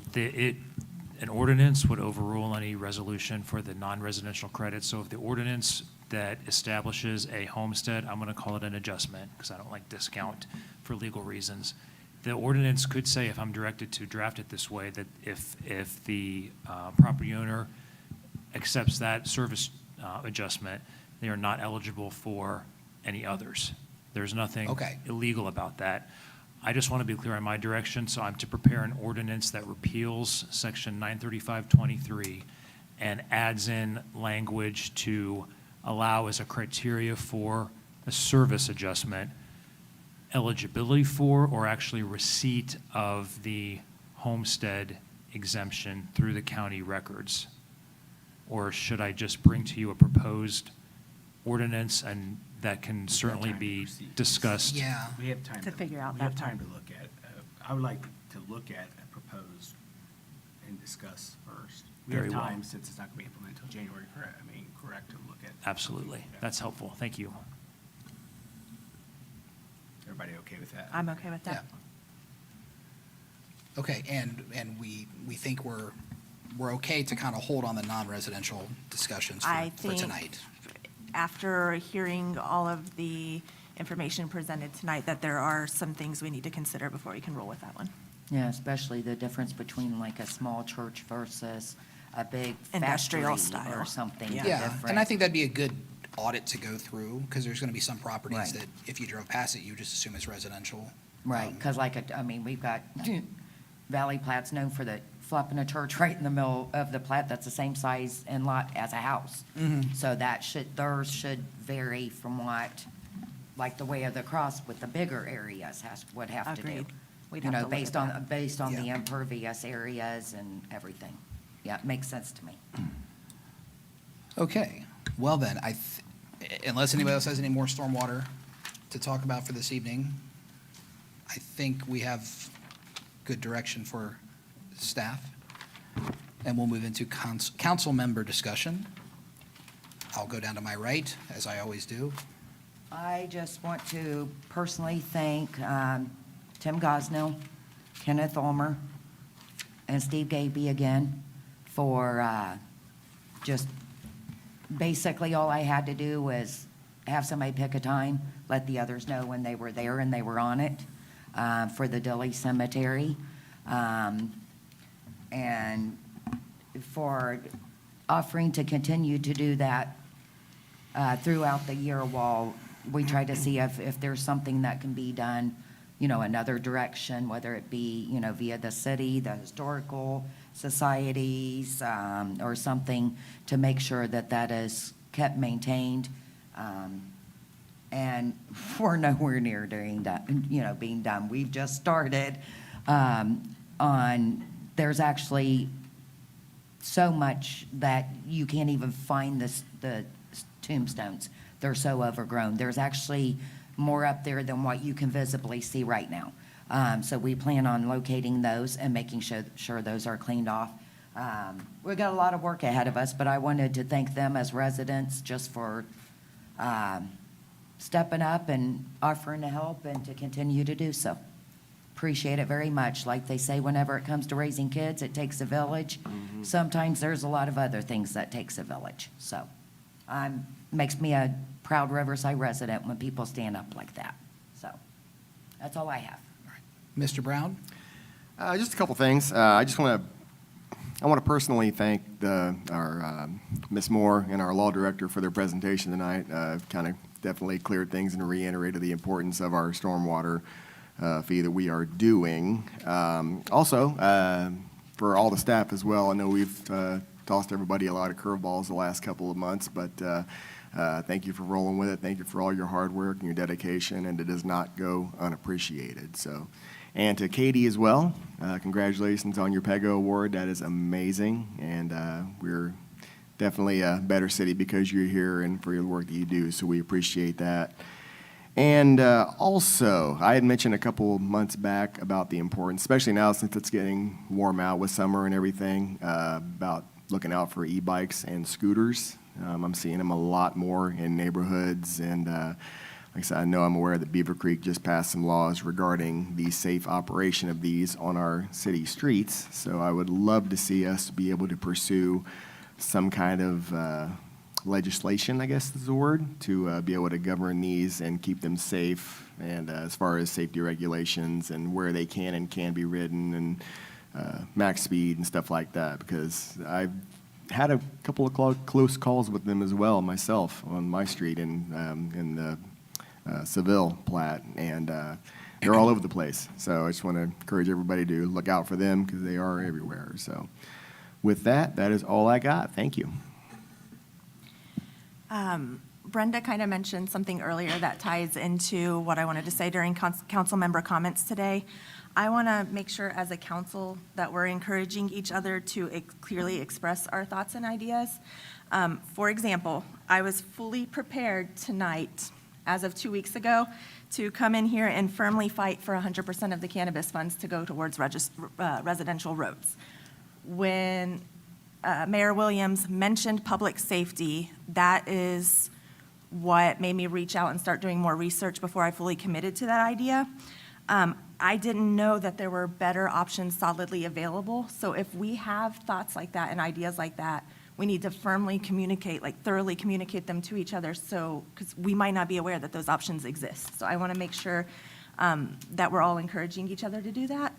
And then also for Ms. Lytle to make sure, at least for me, that city staff know that if there's something they think I'm missing or a piece of the puzzle that I'm missing, that I want to know about it, whether that's through you to me or whatever that looks like. But I want to make sure that I'm not missing pieces of the puzzle, and that means we have to be able to somehow receive feedback as well from our city staff. So that is all I have. I want to say a very heartfelt goodbye to our base commander at Wright Pat, Colonel Dustin Richards. Ends his command at Wright Pat, formally at the end of the month, but ceremonially tomorrow morning. And we've had some really solid base commanders in the time I've been mayor. We've been very fortunate. The bummer is we get them for 2 years. So we get them for 2 years and they ship out. And in many cases, if you do a good job as the base commander at Wright Pat and you're a colonel, you're usually on your way to getting a star on your shoulder, and they're going to call you general next, as was the case with a few of our previous base commanders. So Colonel Richards is a is a phenomenal guy, even if he's a Cardinals fan. And I have had a wonderful time getting to know him and his wife, and he was such a great asset for us as we were working on the Woodman-Harshman project and letting Congressman Turner's office know just how important it is to his job at Wright Pat being kind of the city manager, if you will, of a 38,000-person military installation. So we'll get to say goodbye to Colonel Richards tomorrow, along with the Chief Master Sergeant, Tessa Fontaine, who's also departing. But a great team, and we certainly benefited in Riverside by having great folks next door who were just great people to work with. Thank you to the folks who came out to the St. Helens Festival last weekend, 2 weekends ago, after our last meeting. And it was hot, but it was a great time. And congratulations again to our finance team for winning an award that I know that from the minute Josh got here, he said, I want to win one of these awards that shows that we're doing a good job of not just putting our budget together, but sharing it with the community and being able to put it in a way that everybody can digest it and figure out what they want to figure out. So congratulations to our current staff and our previous staff. And congratulations to Katie, because the Citizens Academy is something that she will downplay it, as she tried to earlier, unsuccessfully, because I didn't believe a word you were saying.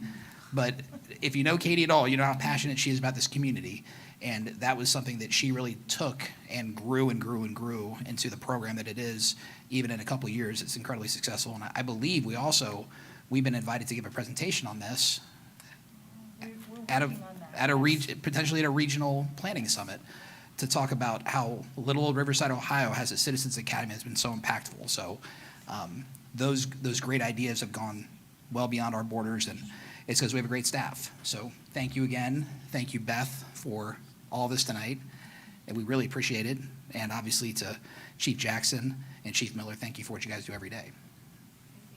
Mr. Maxfield. All right, couple things tonight.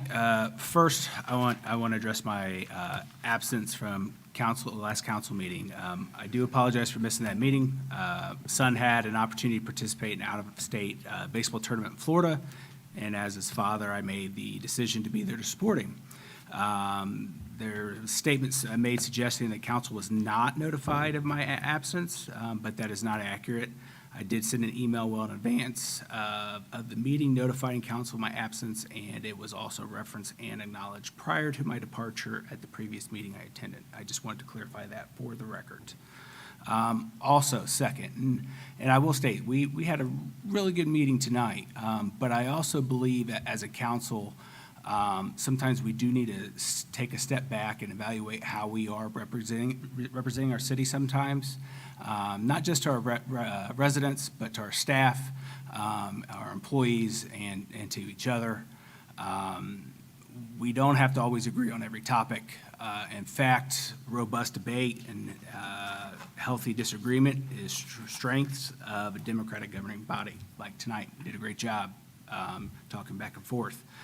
But also, we cannot let disagreement represent the expense of professionalism, mutual respect, and shared responsibility that will keep Riverside from moving forward. Right now, I think sometimes we are falling short of that, so I think we need to keep that in mind. We are incredibly fortunate to have a dedicated fire, police, and public service department alongside a city staff who work tirelessly every day, often going well beyond their job descriptions. Hence, we're here till 9:30 right now tonight. Our employees deserve to see a council that is unified on purpose, even when we are divided on policy. More than that, we owe them a workplace free of personal attacks, public frustration directed at staff, or assumptions made without a full understanding of the facts. As elected officials, the burden of due diligence falls squarely on us.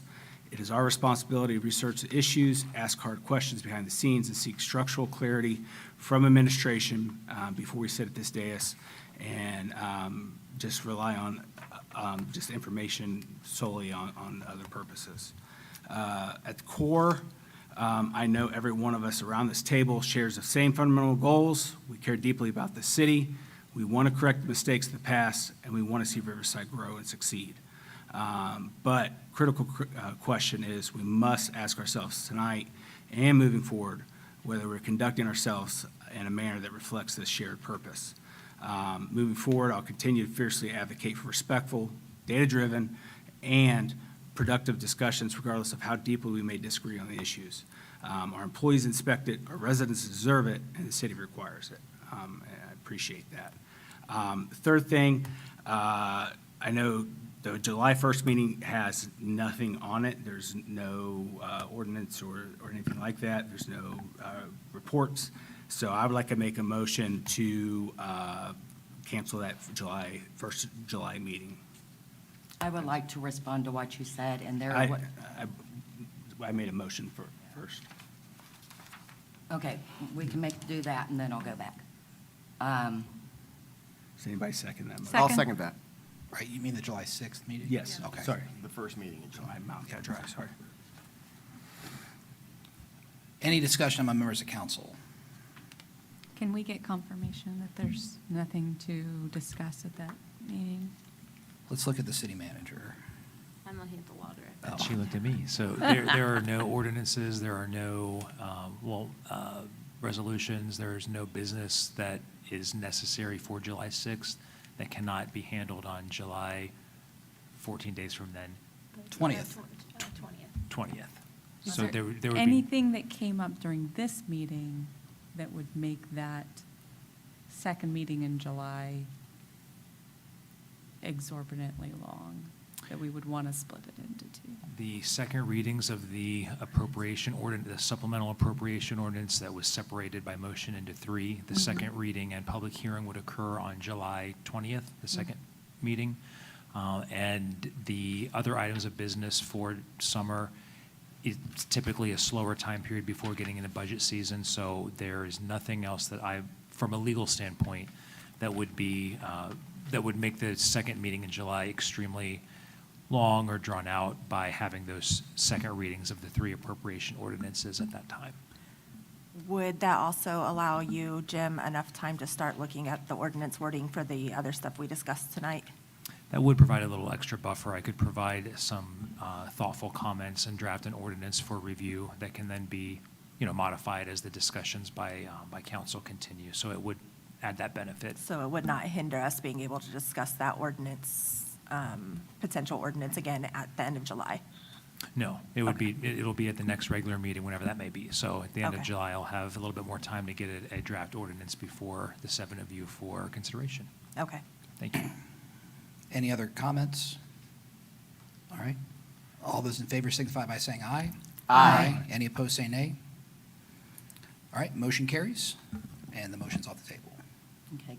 Now, in response, respectively, Jesse, there was a moment during a meeting where you also got a little upset and made motions and said some things quietly. And that's why I said all of us. Yes, and I agree. I didn't point anybody out. Yeah, okay. I just want to make I sure didn't that point was. anybody out, I said all of us. Okay, yes, I want to make sure that's clarified. And I am very passionate, and I do get very heated if I feel like I don't have full information, or there's been lack of communication, or however you look at it. But for the record, since you mentioned that, I do want to state, I have always been loud. I have permanent hearing loss in one ear that they say I'm so loud because I don't hear myself. So whenever I get heated, my normal is loud, so it's definitely going to be a louder loud. So you see on a day, that's not specifically anything you said, I'm just letting everybody know out there too. I'm always loud. I don't know how else to put it. I'm not quiet. I couldn't whisper if I had to. I've been accused of that myself, haven't I, Brenda? Oh, yes. But yes, I do agree. I do agree, and I still think that we didn't do the retreat in the way we needed to, as in learning how Amen. to connect with each different personality that's on the board.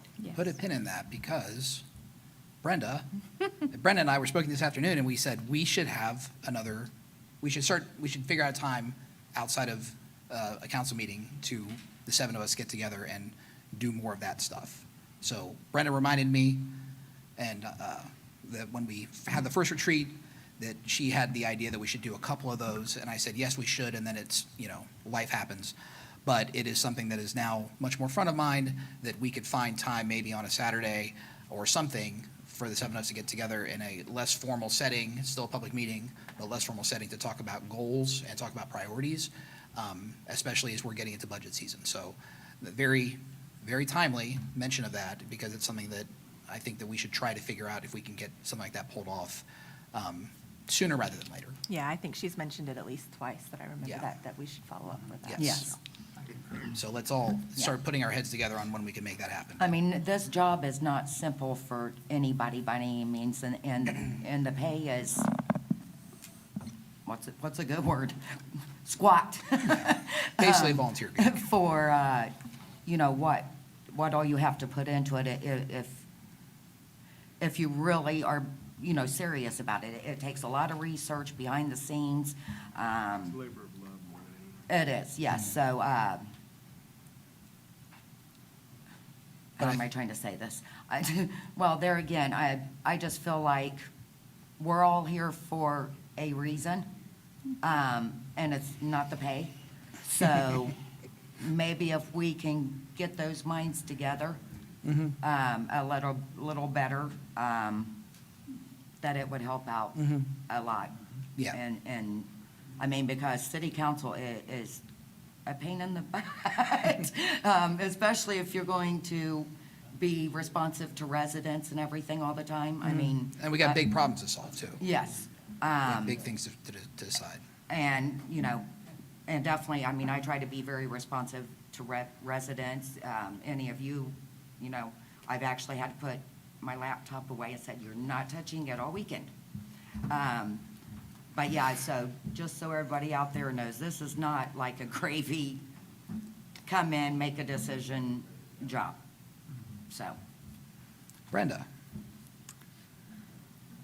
So I'm going to go into a little bit of story time. So I spent this past weekend in Canada celebrating the wedding of my cousin to his soulmate. And he lives in a really small town in northern Ontario. And I love going up and visiting because, just as Riverside we have modest means, and we're trying to rub two dimes together to make things happen. This little town just kind of puts everything into perspective. They deal with a lot of the same problems we have, but they're very creative. And so one of the local spots in town is a converted church that is now a bar. And we spent the evening before the wedding singing karaoke in this place. And I'll tell you, like half the town came out for his wedding. And it just kind of like reminded me like how much of living together in a place is the relationships, the people, and nothing exemplifies that more than, Frida, your story of maintaining that, the Dill Cemetery and all of the people that pitched in to help with that. And I think that those kinds of things right there is what makes a town.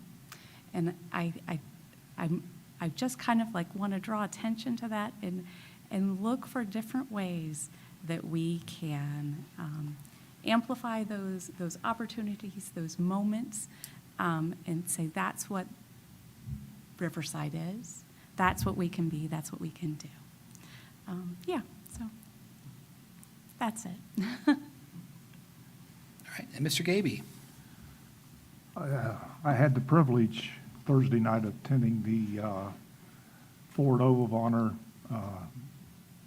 at the right hangar where my brother was honored along with other veterans, and it was a tremendous night. Keynote speaker was the pilot for President Bush on 9/11, and it was a tremendous story time for him. And if anybody, I don't know if it's taped or not, but it's well worth listening to what he had to say, what happened that day. And also want to thank all the city folks. You all do a tremendous job, and especially Fire Chief saved a lot of Drew's house over there, man, you guys Yeah. responded quick. Yeah. That's all I got. All right. Motion to enter into executive session. Real quick, it's my last one, I promise. Just with our July 6th meeting now being canceled, I want to say happy 250th birthday, America. God's given us a wonderful country to live in, and proud to be here. And if you shoot off any fireworks, hope you come back on the next meeting with all your digits in place. Do it safely and have a good time, though. And to piggyback on that, since also because the next meeting is getting canceled, we have another blood drive coming up. There you go. We're getting out of here. We'll be here until July 20th. Blood drive. And is it on a Monday? It's on a Monday, July 13th. Okay. 3 to 6 p.m. I really appreciate all of our regular donors, and I also really appreciate our first-time donors. It runs from 3 to 6. If you want to register to donate, just go to donortime.com and search for City of Riverside. All right. So we have Mr. Maxfield made a motion to go into executive session for the reason on the agenda. I'll and then second that. Second from Mr. Brown. Madam Clerk, would you please call the roll? Mr. Maxfield? Yes. Mr. Brown? Yes. Ms. Fry? Yes. Mr. Gaby? Yes. Ms. Angel Patterson? Yes. Ms. Frida Patterson? Yes. Mayor Williams? Yes, we're in exec at 9:44. We will keep the tape rolling because we are going to come back to take a legislative action, and then we'll adjourn.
Test? All right, so we're back at 10:03, 10:05 PM out of executive session.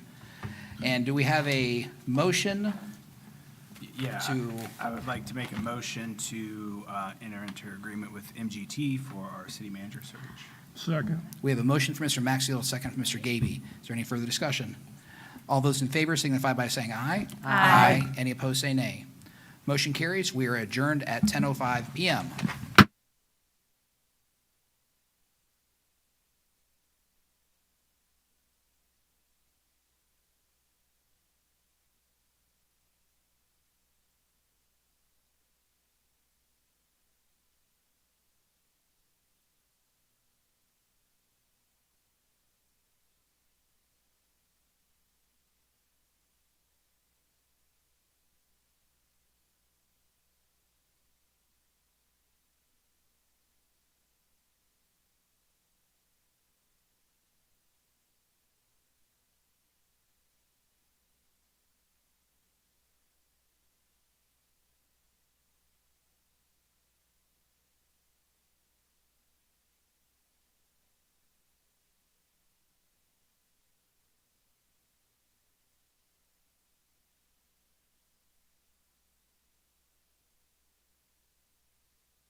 Yeah, clarify, wait, Yes, please do that. yeah. Sorry, Okay, we are reconvened at Well, 10:07. I'm Hold on, glad do we that need to you- go live first? Okay, cool. We're reconvened at 10:07 after that erroneous adjournment by that rascal mayor. And the law director wanted to add something to the previous motion. Thank A you, bit of a Mr. clerical correction. Thank you, Mr. Mayor and Council. There was a clerical correction that I'd like to bring as a legal point of order to council's attention on resolution number 26R3105. I believe that the initials were inadvertently stated as MGT when council wanted to make a resolution to approve a contract with MAG, Management Advisory Group. If that's the case, I would ask one of the council members to make a motion to approve that. Since I made I'll make the motion for MAG Management Advisory Group. Great, thank To you. enter into the city manager. And I management second. group. So we have a motion from Mr. Maxfield and a second from Mr. Gaby to enter into an agreement with Management Advisory Group, MAG. All those in favor signify by saying aye. Aye. Any opposed, say nay. Motion carries, and now we're adjourned at 10:08 PM on a Monday.